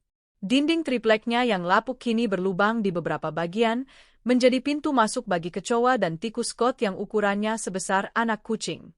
Saat hujan turun, atap seng berkarat di atas kepala mereka bocor di 5 titik sekaligus, memaksa mereka tidur meringkuk di sudut ruangan yang kering sambil menggigil kedinginan. Namun, bukan atap bocor atau tikus yang menjadi musuh terbesar mereka, melainkan kelaparan. Kelaparan yang nyata. Kelaparan yang membuat perut melilit perih, kepala pening, dan emosi meledak-ledak. Sudah 3 hari Bram tidak mendapatkan pekerjaan serabutan. Pasar induk tempat ia biasa menjadi kuli panggul sedang sepi, dan tenaganya yang semakin lemah membuatnya kalah bersaing dengan kuli-kuli muda yang lebih kekar. Kemarin, ia hanya berhasil membawa pulang uang Rp5.000 hasil memulung botol plastik. Uang itu hanya cukup untuk membeli 2 bungkus mie instan yang mereka bagi 2, dimakan mentah-mentah karena gas LPG sudah habis seminggu yang lalu. Dan hari ini, kondisi semakin parah. Elisa terbaring di atas kasur lipat tipis yang sudah bau apek. Kondisinya mengenaskan. Wanita yang 6 bulan lalu berdiri di ballroom hotel dengan gaun merah menyala dan dagu terangkat sombong, kini tak lebih dari onggokan tulang berbalut kulit. Penyakit autoimun yang dideritanya mengamuk tanpa ampun. Tanpa obat-obatan mahal yang dulu rutin ia konsumsi, sistem kekebalan tubuhnya menyerang dirinya sendiri.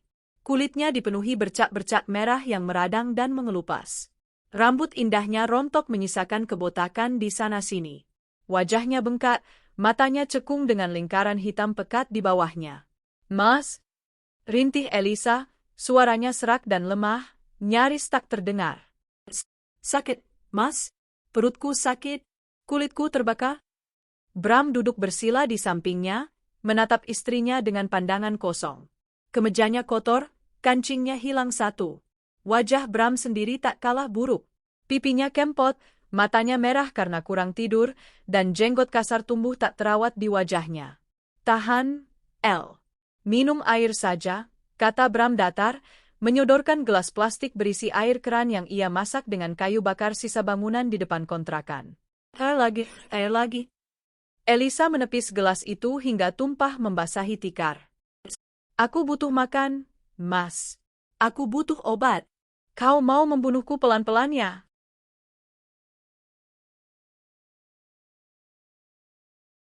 Lalu aku harus apa? Bentak Bram, emosinya tersulut. Aku sudah cari kerja. Aku sudah mengemis di lampu merah tapi diusir Satpol PP. Kau pikir aku punya pohon uang? Jual sesuatu. Apa saja? Habis, El. Semuanya habis. Bram berteriak frustrasi, menjambak rambutnya sendiri. Cincin kawin kita sudah dijual buat bayar kontrakan bulan lalu. Ponselku sudah dijual buat makan minggu lalu. Baju-bajumu sudah jadi lepel. Kita tidak punya apa-apa lagi selain nyawa yang tidak berharga ini. Hening sejenak. Hanya suara napas berat mereka yang terdengar. Tiba-tiba, suara ketukan keras di pintu membuat mereka tersentak. Dot, dot, dot. Pak Bram, buat apa ngumpet di dalam? Teriak suara cempreng pemilik kontrakan. Ini sudah tanggal tua. Mana uang sewanya? Sudah nunggak 2 minggu. Kalau hari ini nggak bayar, saya gembok pintunya dari luar. Bram gemetar. Ia tidak punya keberanian untuk membuka pintu. Tolong, Pak, kasih waktu 2 hari lagi, seru Bram dari dalam, suaranya memelas. Halah, alasan terus. 2 hari lagi kalau nggak ada duit, angkat kaki. Saya sudah muak lihat muka kalian yang bawa sial itu. Langkah kaki pemilik kontrakan menjauh, meninggalkan ancaman yang menggantung di udara seperti guillotine. Elisa menangis sesenggukan. Mas, kita akan diusir lagi, aku nggak kuat tidur di emperan toko, Mas, badanku sakit semua. Elisa menatap Bram dengan mata nanar. Di balik rasa sakit dan keputusasaan itu, tiba-tiba muncul sebuah ide gila. Ide yang melukai harga diri, tapi satu-satunya jalan keluar. Mas, panggil Elisa lirih. Pergilah ke sana. Bram menoleh. Kemana? Ke rumah Kinanti. Bram terbelalak. Gila kau. Kau suruh aku mengemis ke wanita yang sudah kucewakan? Ke wanita yang memecatku dan memenjarakanku secara sosial? Kau mau aku mati berdiri karena malu? Memangnya kau punya malu? Teriak Elisa dengan sisa tenaganya. Ia bangun setengah duduk, menunjuk wajah Bram dengan jari kurusnya yang gemetar. Lihat kita sekarang. Makan sampah. Tidur sama tikus. Di mana harga dirimu, Mas? Harga diri nggak bisa dimakan. Tapi Kinanti pasti akan mengusirku, El. Dia membenciku. Dia ibu dari anakmu, potong Elisa. Darah dagingmu ada di sana. Sejahat-jahatnya Kinanti, dia wanita sukses. Dia kaya raya. Uang 100 juta baginya cuma uang receh. Dia tidak mungkin membiarkan ayah kandung anaknya mati kelaparan di jalanan. Mintalah belas kasihan, Mas. Bersujudlah kalau perlu. Jilat kakinya. Asal kita bisa makan. Bram terdiam. Kata-kata Elisa menusuk jantungnya. Jilat kakinya.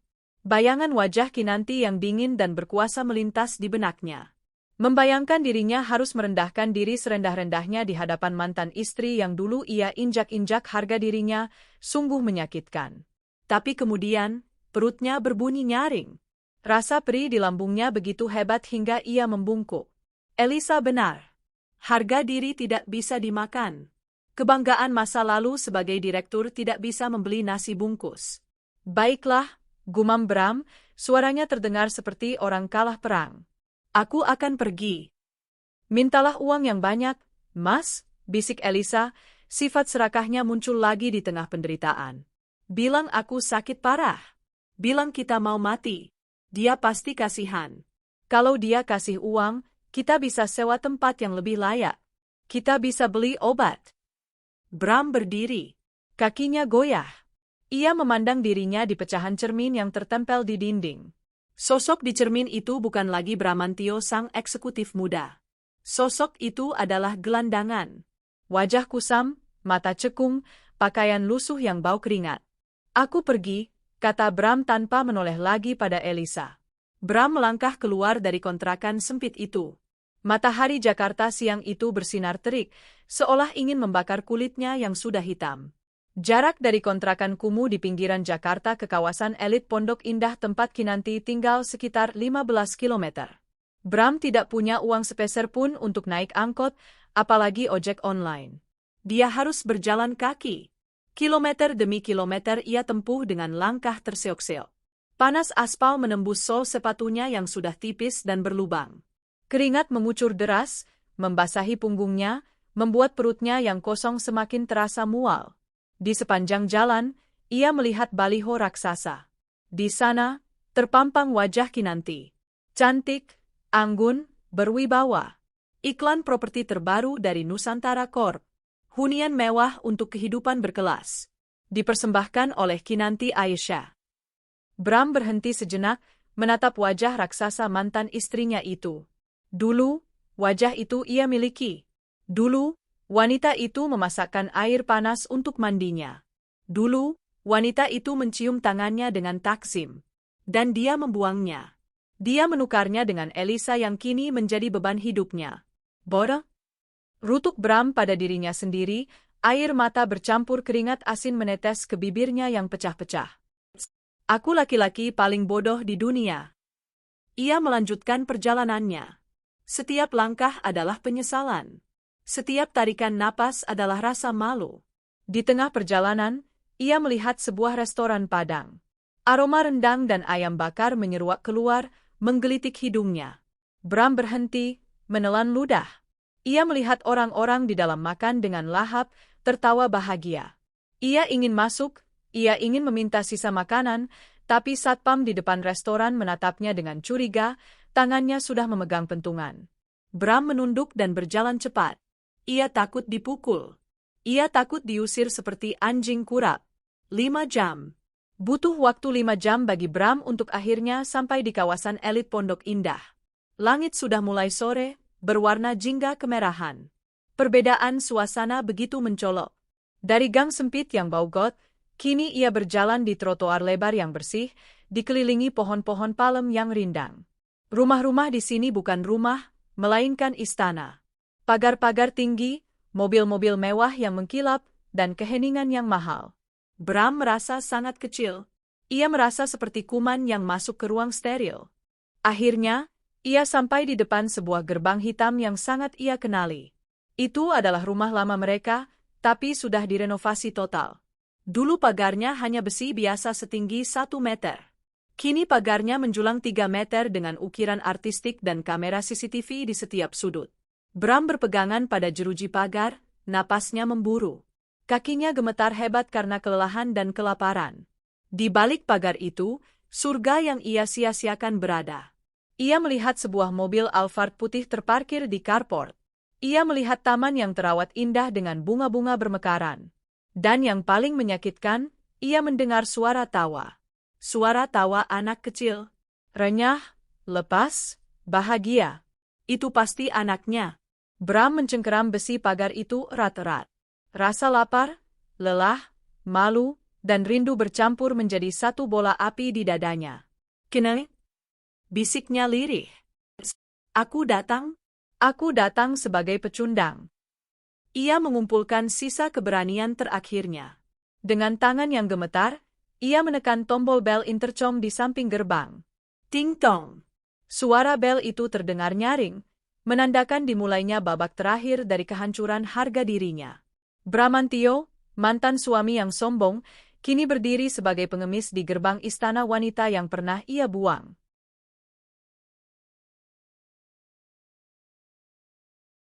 Langit sore di Pondok Indah berwarna jingga keemasan, warna yang indah bagi mereka yang kenyang, namun menyakitkan bagi mereka yang lapar. Cahaya matahari terbenam memantul di kaca-kaca jendela rumah mewah, menciptakan siluet kemakmuran yang tak terjangkau. Bramantio berdiri terpaku di depan gerbang hitam yang menjulang tinggi, gerbang yang memisahkan nerakanya dari surga yang pernah ia tinggalkan. Jari telunjuknya masih menempel di tombol intercom.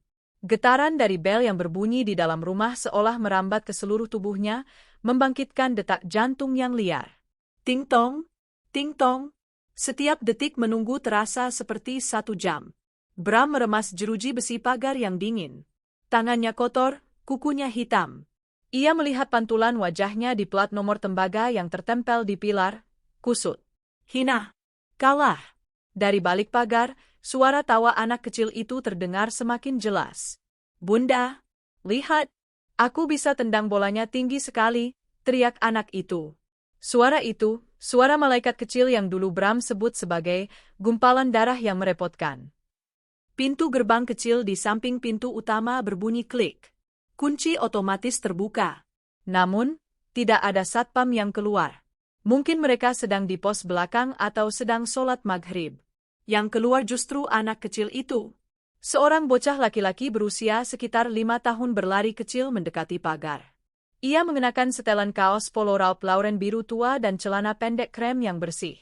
Sepatunya Adidas edisi terbaru yang putih cemerlang tanpa noda. Rambutnya dipotong rapi gaya Choma hair yang sedang tren. Anak itu berhenti tepat di depan Bram, terhalang oleh jeruji besi.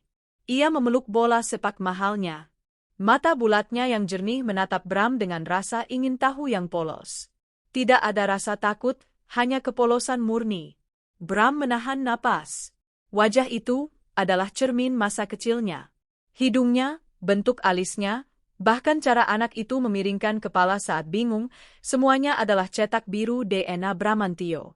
Darah dagingnya. Anak yang dulu ia suruh Kinanti untuk digugurkan karena ia takut Elisa marah. Anak yang ia sebut anak haram di depan ratusan tamu pesta. Kini anak itu berdiri di depannya, sehat, tampan, dan terawat. Om cari siapa? Tanya bocah itu. Suaranya lembut dan sopan. Didikan Kinanti terlihat jelas. Bram membuka mulutnya, tapi tidak ada suara yang keluar. Tenggorokannya tercekat oleh gumpalan emosi yang menyakitkan. Ia ingin berteriak, "Aku ayahmu, nak, aku ayahmu." Tapi kata-kata itu tertahan di lidah. Bagaimana mungkin ia mengaku ayah dengan kondisi seperti ini? "Om," panggil anak itu lagi, kali ini melangkah sedikit lebih dekat. "Om mau antar paket ya? Tapi kok nggak bawa kotak?" Bram menelan ludah yang terasa pahit. Ia berlutut di luar pagar agar sejajar dengan anaknya.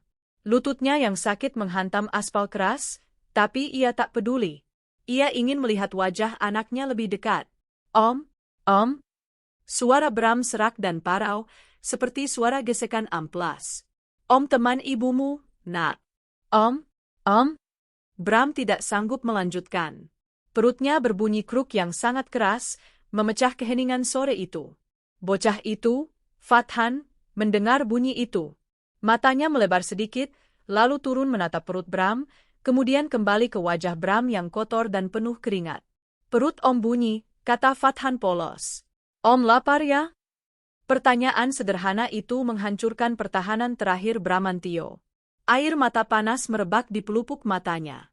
Mantan direktur utama yang dulu makan steak wagyu dan lobster, kini ditanya apakah ia lapar oleh anak balita. Bram mengangguk pelan. Sangat pelan. Ia sudah tidak punya harga diri untuk berbohong. "Iya, nak. Om lapar. Om belum makan 2 hari. Fathan terdiam sejenak. Keningnya berkerut, seolah sedang berpikir keras. Lalu, wajahnya cerah. Ia meletakkan bola sepaknya di tanah. Tangan mungilnya merogoh saku celananya yang dalam. Ia mengeluarkan selembar uang kertas yang sudah agak lecek karena terlipat-lipat. Uang berwarna ungu. 10.000 rupiah. "Ini buat Om," kata Fathan sambil menyodorkan uang itu melalui celah pagar. "Tadi dikasih Mbak pengasuh buat beli es krim, tapi Fathan nggak mau es krim. Kata Bunda, kalau kita ketemu orang yang butuh bantuan, kita harus bantu. Bunda bilang, Sedekah itu bikin kita disayang Allah. Bram menatap lembaran uang 10.000 itu. Uang itu bergambar pahlawan nasional Franz Kaisiepo. Bagi orang lain, uang itu mungkin hanya uang parkir. Tapi bagi Bram saat ini, uang itu adalah penyambung nyawa. Dan yang memberinya adalah anaknya sendiri. Tangan Bram gemetar hebat saat terulur untuk mengambil uang itu. Kulit tangannya yang kasar bersentuhan sejenak dengan jari-jari Fathan yang halus dan wangi sabun bayi. Sengatan listrik kerinduan menjalar ke seluruh tubuh Bram. Ambil saja, Om. Om buat beli nasi uduk di depan komplek ya. Enak loh, kata Fathan sambil tersenyum manis. Gigi susunya putih rapi. Bram menggenggam uang itu erat-erat di dadanya. Tangisnya pecah. Bukan tangisan meraung, tapi tangisan diam yang menyakitkan, di mana bahunya terguncang hebat menahan Ishak. Terima kasih, Nak. Ishak Bram. Kau anak baik. Kau anak yang sangat baik. Nama kamu siapa, Nak? Tanya Bram di sela tangisnya. Ia tahu namanya, tapi ia ingin mendengarnya langsung. Fathan, jawabnya bangga.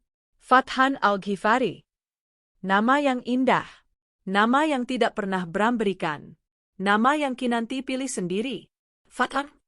Bram menyebut nama itu seperti mantra suci. Fathan, boleh Om pegang tanganmu sebentar? Fathan ragu sejenak. Ia diajarkan untuk waspada pada orang asing. Tapi melihat pria di depannya menangis begitu sedih, hati kecilnya luluh. Fathan mengulurkan tangan kanannya melalui celah pagar. Bram menyambut tangan mungil itu dengan kedua tangannya yang kotor. Ia mencium punggung tangan anaknya.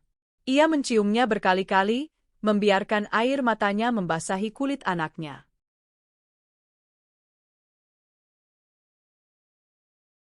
Maafkan Om. Maafkan Om. Bisik Bram berulang kali. Maaf karena tidak ada saat kau lahir. Maaf karena ingin membunuhmu. Maaf karena membuat ibumu menderita. Fathan bingung.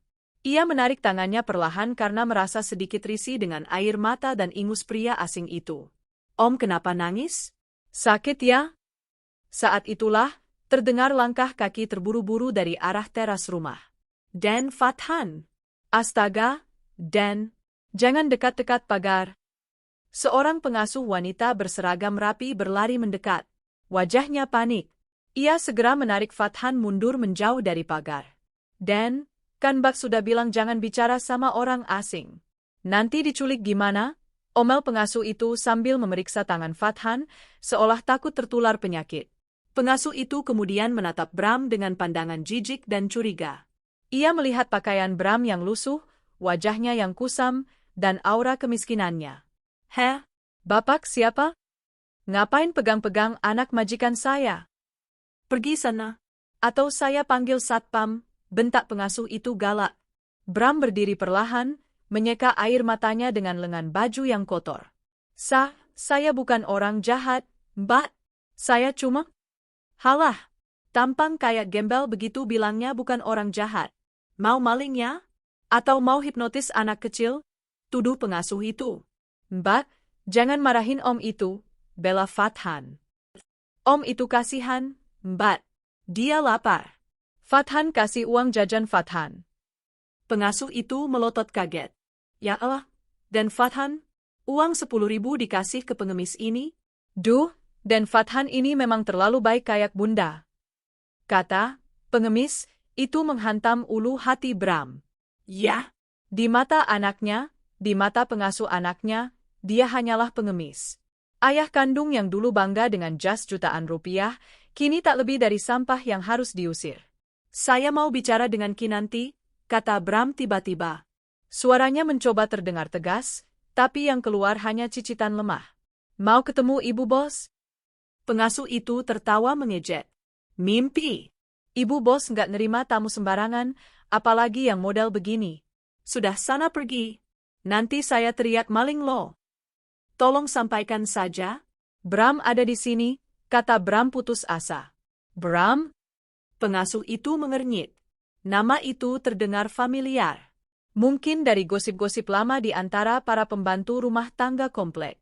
Sebelum pengasuh itu sempat menjawab, pintu utama rumah terbuka lebar. Ada apa ribut-ribut? Suara itu, suara yang selama 6 bulan ini menghantui mimpi buruk Bram. Suara yang tenang, dingin, dan penuh otoritas. Kinanti Aisyah keluar dari rumah. Dia mengenakan home dress sutra panjang berwarna champagne yang terlihat sangat nyaman dan mahal. Rambut panjangnya digelung santai namun tetap elegan. Di kakinya terpasang sandal rumah berbulu lembut. Bahkan di rumah pun, dia terlihat seperti ratu. Kinanti berjalan menuruni tangga teras dengan anggun. Matanya langsung tertuju ke arah gerbang. Saat mata mereka bertemu, waktu seolah berhenti lagi, sama seperti malam di ballroom itu. Bramantio berdiri di luar pagar, kotor, bau, dan memegang uang 10.000. Kinanti Aisyah berdiri di dalam pagar, bersih, wangi, dan memegang kendali.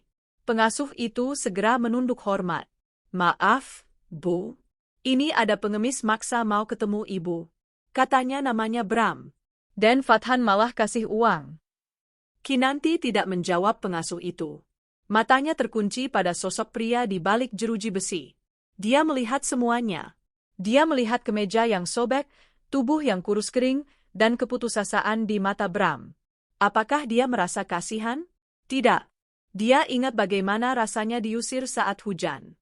Dia ingat bagaimana rasanya perutnya sakit karena lapar saat hamil, tapi Bram malah makan enak di restoran bersama Elisa. Dia ingat rasa sakit itu.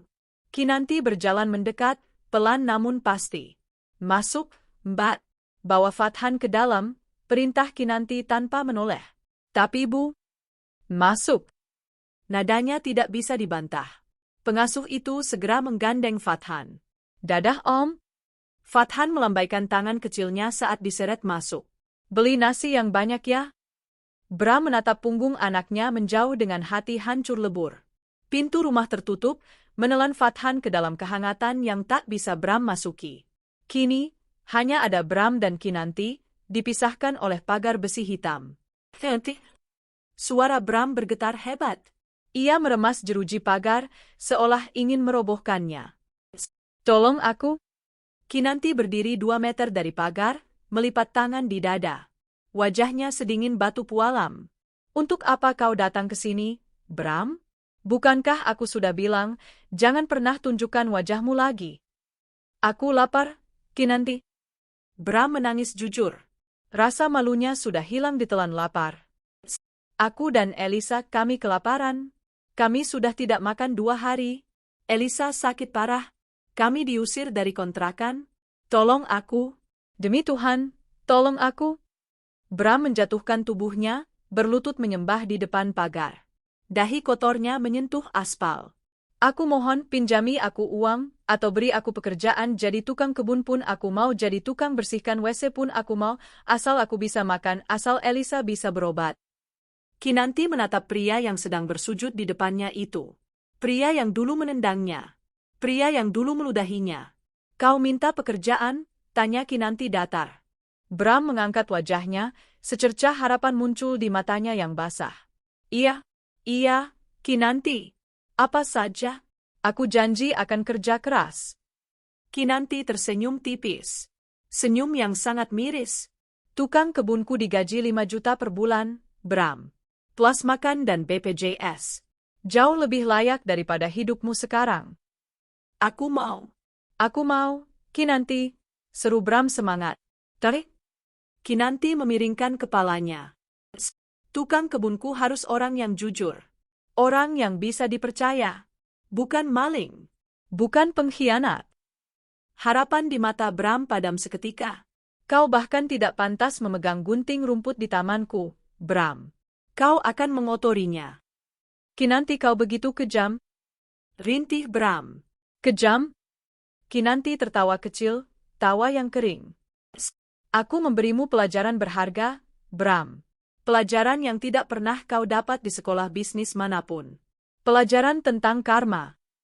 Kinanti menunjuk uang 10.000 yang masih digenggam erat di tangan Bram. Kau lihat uang di tanganmu itu.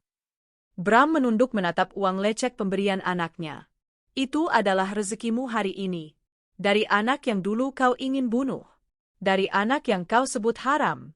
Dia menyelamatkan nyawamu hari ini dengan uang jajannya. Air mata Bram menetes jatuh ke uang itu. Simpan uang itu, Bram. Pakai untuk beli nasi bungkus. Bagi dua dengan istri tercintamu itu. Nikmati setiap suapannya. Dan ingatlah bahwa nasi yang kau makan itu adalah sedekah dari anak yang kau buang. Kinanti berbalik badan, gaun sutranya berkibar anggun. Kinanti, tunggu. Jangan pergi, teriak Bram panik. Setidaknya beri aku sedikit lagi. 10.000 tidak cukup. Elisa butuh obat. Kinanti berhenti sejenak tanpa menoleh. Itu urusanmu. Saat aku hamil dan sakit, kau juga tidak peduli, kan? Kau malah asyik berselingkuh. Sekarang, rasakan apa yang aku rasakan dulu. Berjuanglah sendiri atau mati bersama kesombonganmu. Kinanti berjalan masuk ke dalam rumah. Pintu utama yang besar dan kokoh itu tertutup perlahan. Blam. Suara pintu terkunci menggema di keheningan senja. Lampu-lampu taman otomatis menyala, menerangi kemewahan yang tak tersentuh. Bramantio ditinggalkan sendirian di kegelapan luar pagar. Diiringi suara jangkrik dan perutnya yang perih. Di tangannya, uang 10.000 rupiah itu terasa membakar kulitnya. Ia mencium uang itu lagi, mencium aroma anaknya yang tertinggal samar-samar. Dengan langkah gontai seperti mayat hidup, Bram berbalik. Ia harus pulang ke kontrakan neraka itu. Ia harus membawa pulang harta karun ini untuk Elisa. Sepanjang perjalanan pulang, bayangan wajah polos Fathan dan senyum dingin Kinanti berputar-putar di kepalanya, menyiksanya lebih kejam daripada cambukan apapun. Dia sadar, neraka sesungguhnya bukanlah api, melainkan penyesalan yang terlambat. Udara malam yang mulai turun di kawasan elit Pondok Indah membawa angin sejuk yang menyegarkan bagi mereka yang hidup di baliknya, namun bagi Bramantio, angin itu menusuk tulang rusuknya yang menonjol di balik kemeja tipis yang kotor. Kinanti berjalan mendekat ke arah pagar. Setiap langkahnya adalah ketukan palu hakim yang menentukan vonis akhir. Wajahnya yang diterangi lampu taman tampak begitu bersinar, bersih tanpa noda, kontras dengan wajah Bram yang penuh debu jalanan dan air mata keputusasaan. Pengasuh itu segera menunduk hormat, mundur beberapa langkah namun tetap waspada menjaga Fathan. "Maaf, Bu. Ini ada pengemis maksa mau ketemu Ibu." Katanya namanya Bram. Dan Fathan malah kasih uang. Kinanti tidak menjawab pengasuh itu. Matanya terkunci pada sosok pria di balik jeruji besi hitam yang kokoh. Tatapannya memindai Bram dari ujung kepala hingga ujung kaki. Dia melihat sepatu yang solnya sudah menganga, celana bahan yang sudah memudar warnanya, dan tangan yang gemetar memegang selembar uang 10.000 rupiah. Apakah ada rasa kasihan di hati Kinanti? Mungkin, sebagai sesama manusia. Tapi sebagai wanita yang pernah dihancurkan, rasa kasihan itu terkubur di bawah lapisan trauma yang tebal. Kinanti ingat betul rasa sakit saat diusir di tengah hujan badai. Dia ingat bagaimana perutnya kram hebat karena kelaparan saat hamil tua, sementara Bram asyik makan steak di restoran mewah bersama Elisa. Dia ingat rasa sakit itu, rasa sakit yang membentuknya menjadi baja. "Masuk, Mbak." Bawa Fathan ke dalam, perintah Kinanti datar tanpa menoleh. "Tapi Bu, orang ini mencurigakan," bantah pengasuh itu khawatir. "Masuk," ulang Kinanti. Nadanya tidak meninggi, tapi memiliki bobot otoritas yang mutlak. "Saya bisa menanganinya." Pengasuh itu segera menggandeng tangan Fathan. "Dadah, Om." Fathan melambaikan tangan kecilnya saat diseret masuk. Wajah polosnya penuh senyum. "Beli nasi yang banyak ya, Om. Biar nggak sakit perut lagi." Bram menatap punggung anaknya yang menjauh. Hatinya hancur berkeping-keping. Ia ingin berteriak, ingin menahan anaknya, ingin memeluknya sekali lagi. Tapi ia tak berdaya. Pintu rumah utama yang besar dan megah itu tertutup perlahan, menelan Fathan ke dalam kehangatan yang tak akan pernah bisa Bram masuki lagi. Kini, hanya ada Bram dan Kinanti, dipisahkan oleh pagar besi hitam yang dingin. Suasana hening sejenak. Hanya suara jangkrik dan deru napas Bram yang memburu. "Kinanti?" Suara Bram bergetar hebat, pecah oleh tangis yang tertahan. Ia meremas jeruji pagar dengan tangannya yang kotor, seolah ingin merobohkannya dengan sisa tenaganya yang nihil. "Tolong aku." Kinanti berdiri 2 meter dari pagar, melipat tangan di dada. Ia tidak mendekat. Jarak itu adalah simbol jurang status sosial mereka yang kini terbentang lebar. Untuk apa kau datang ke sini, Bram? Tanya Kinanti. Suaranya tenang, namun dingin menusuk. Bukankah aku sudah bilang saat di pengadilan, jangan pernah tunjukkan wajahmu lagi di hadapanku? Aku lapar, Kinanti. Bram menangis jujur. Rasa malunya sudah hilang ditelan lapar yang menyiksa. Aku dan Elisa, kami kelaparan. Kami sudah tidak makan 2 hari. Kami diusir dari kontrakan. Elisa sakit parah, kulitnya melepuh semua. Tolong aku. Demi Tuhan, tolong aku. Tubuh Bram merosot. Ia menjatuhkan dirinya, berlutut di aspal yang kasar. Ia menyembah. Mantan suami yang dulu menendang istrinya itu kini bersujud di kaki mantan istrinya, terhalang pagar besi. Aku mohon, pinjami aku uang, sedikit saja, atau beri aku pekerjaan jadi tukang kebun pun aku mau, jadi tukang bersihkan WC pun aku mau, asal aku bisa makan, asal Elisa bisa berobat. Kinanti menatap pria yang sedang bersujud di depannya itu. Kilasan masa lalu berputar di benaknya. Wajah sombong Bram saat melempar tas baju ke wajahnya. Tawa mengejek Bram saat Kinanti memohon uang untuk beli vitamin hamil. Kau minta pekerjaan? Tanya Kinanti datar. Bram mengangkat wajahnya. Secercah harapan muncul di matanya yang basah dan merah. Iya, Kinanti.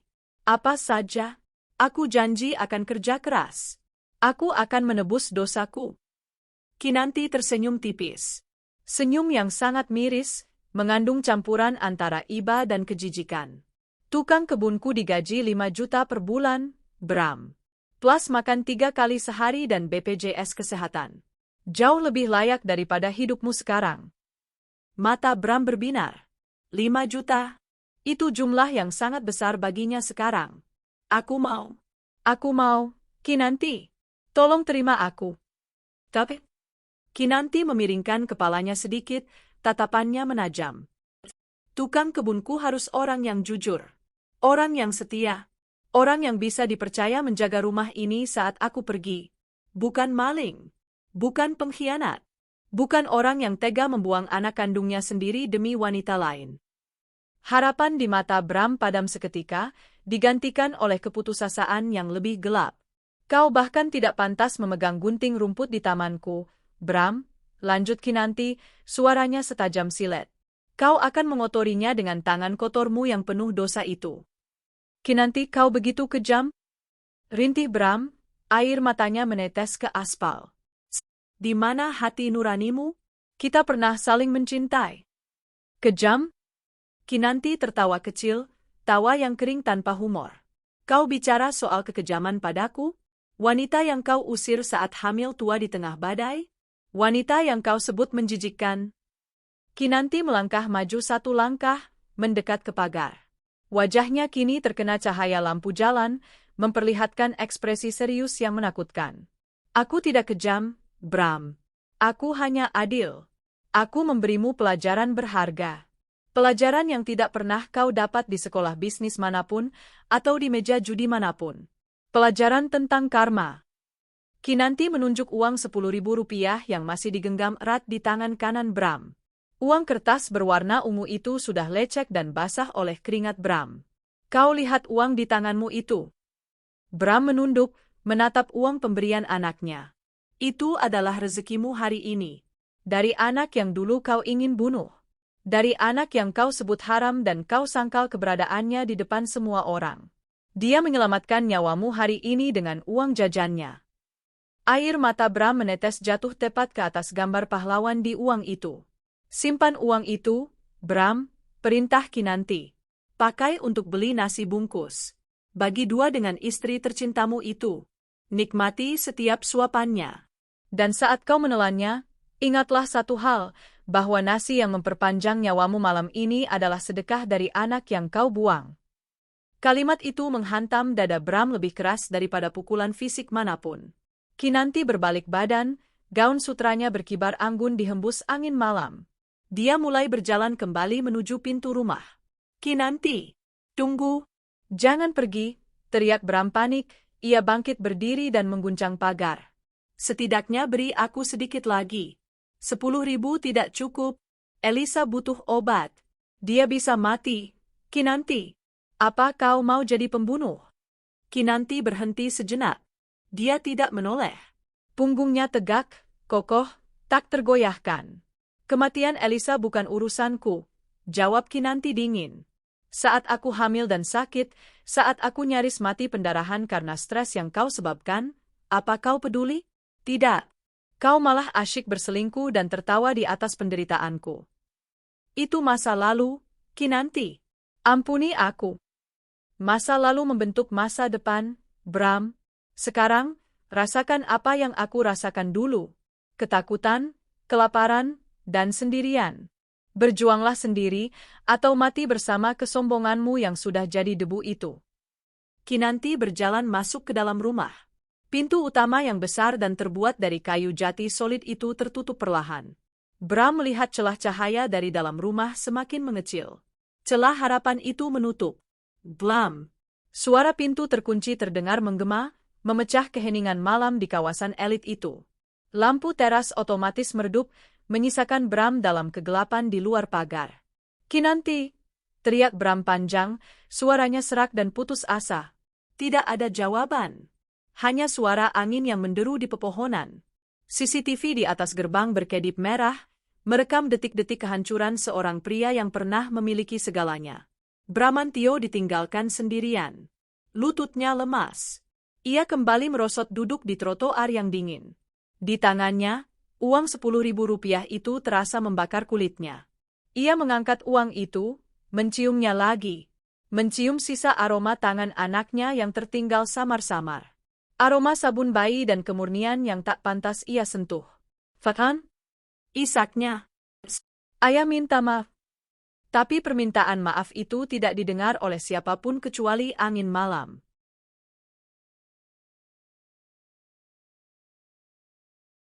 Setelah beberapa menit menangis, perut Bram kembali berbunyi, mengingatkannya pada realitas yang brutal. Ia harus pulang. Ia harus membawa pulang harta karun 10.000 ini. Elisa menunggunya. Dengan langkah gontai seperti mayat hidup, Bram bangkit. Ia menyeret kakinya yang lecet melangkah menjauhi istana itu. Menjauhi surga yang pintunya telah tertutup selamanya baginya. Sepanjang perjalanan pulang yang memakan waktu berjam-jam, bayangan wajah polos Fathan dan senyum dingin Kinanti berputar-putar di kepalanya seperti kaset rusak. Menyiksanya lebih kejam daripada cambukan apapun. Dia sadar, neraka sesungguhnya bukanlah api yang membakar kulit, melainkan penyesalan yang terlambat. Penyesalan yang akan ia bawa sampai mati. Kontrakan petak, Jalan Kamboja. Tengah malam. Bram tiba di kontrakan kumuh itu saat jam menunjukkan pukul 12 malam. Kakinya sudah melepuh berdarah. Tubuhnya gemetar karena kelelahan ekstrim. Ia membuka pintu triplek yang reot itu. Di dalam, hanya ada kegelapan dan bau apek yang menyengat. Mas? Suara lemah Elisa terdengar dari sudut ruangan. Kamu pulang? Bram menyalakan lampu bohlam 5 watt. Ia melihat Elisa terbaring di atas tikar, menggigil kedinginan. Wajahnya semakin bengkak dan merah. Mana uangnya, Mas? Tanya Elisa penuh harap, matanya mencari-cari tas belanjaan di tangan Bram. Kamu dapat banyak kan? Kinanti pasti kasih jutaan kan? Mana obatku? Mana makananku? Bram berjalan mendekat, lalu duduk bersila di samping istrinya. Ia tidak menjawab. Ia hanya membuka kepalan tangannya perlahan. Di telapak tangannya yang kotor, tergeletak selembar uang 10.000 rupiah yang sudah lecek. Mata Elisa membelalak. Napasnya tercekat. Apa ini? Bisik Elisa ngeri. Cuma 10.000. Ini rezeki kita hari ini, El, jawab Bram dengan suara mati. Dari anakku, Fathan. Anakmu? Elisa bingung, lalu kemarahan meledak di matanya yang cekung. Kau gila ya?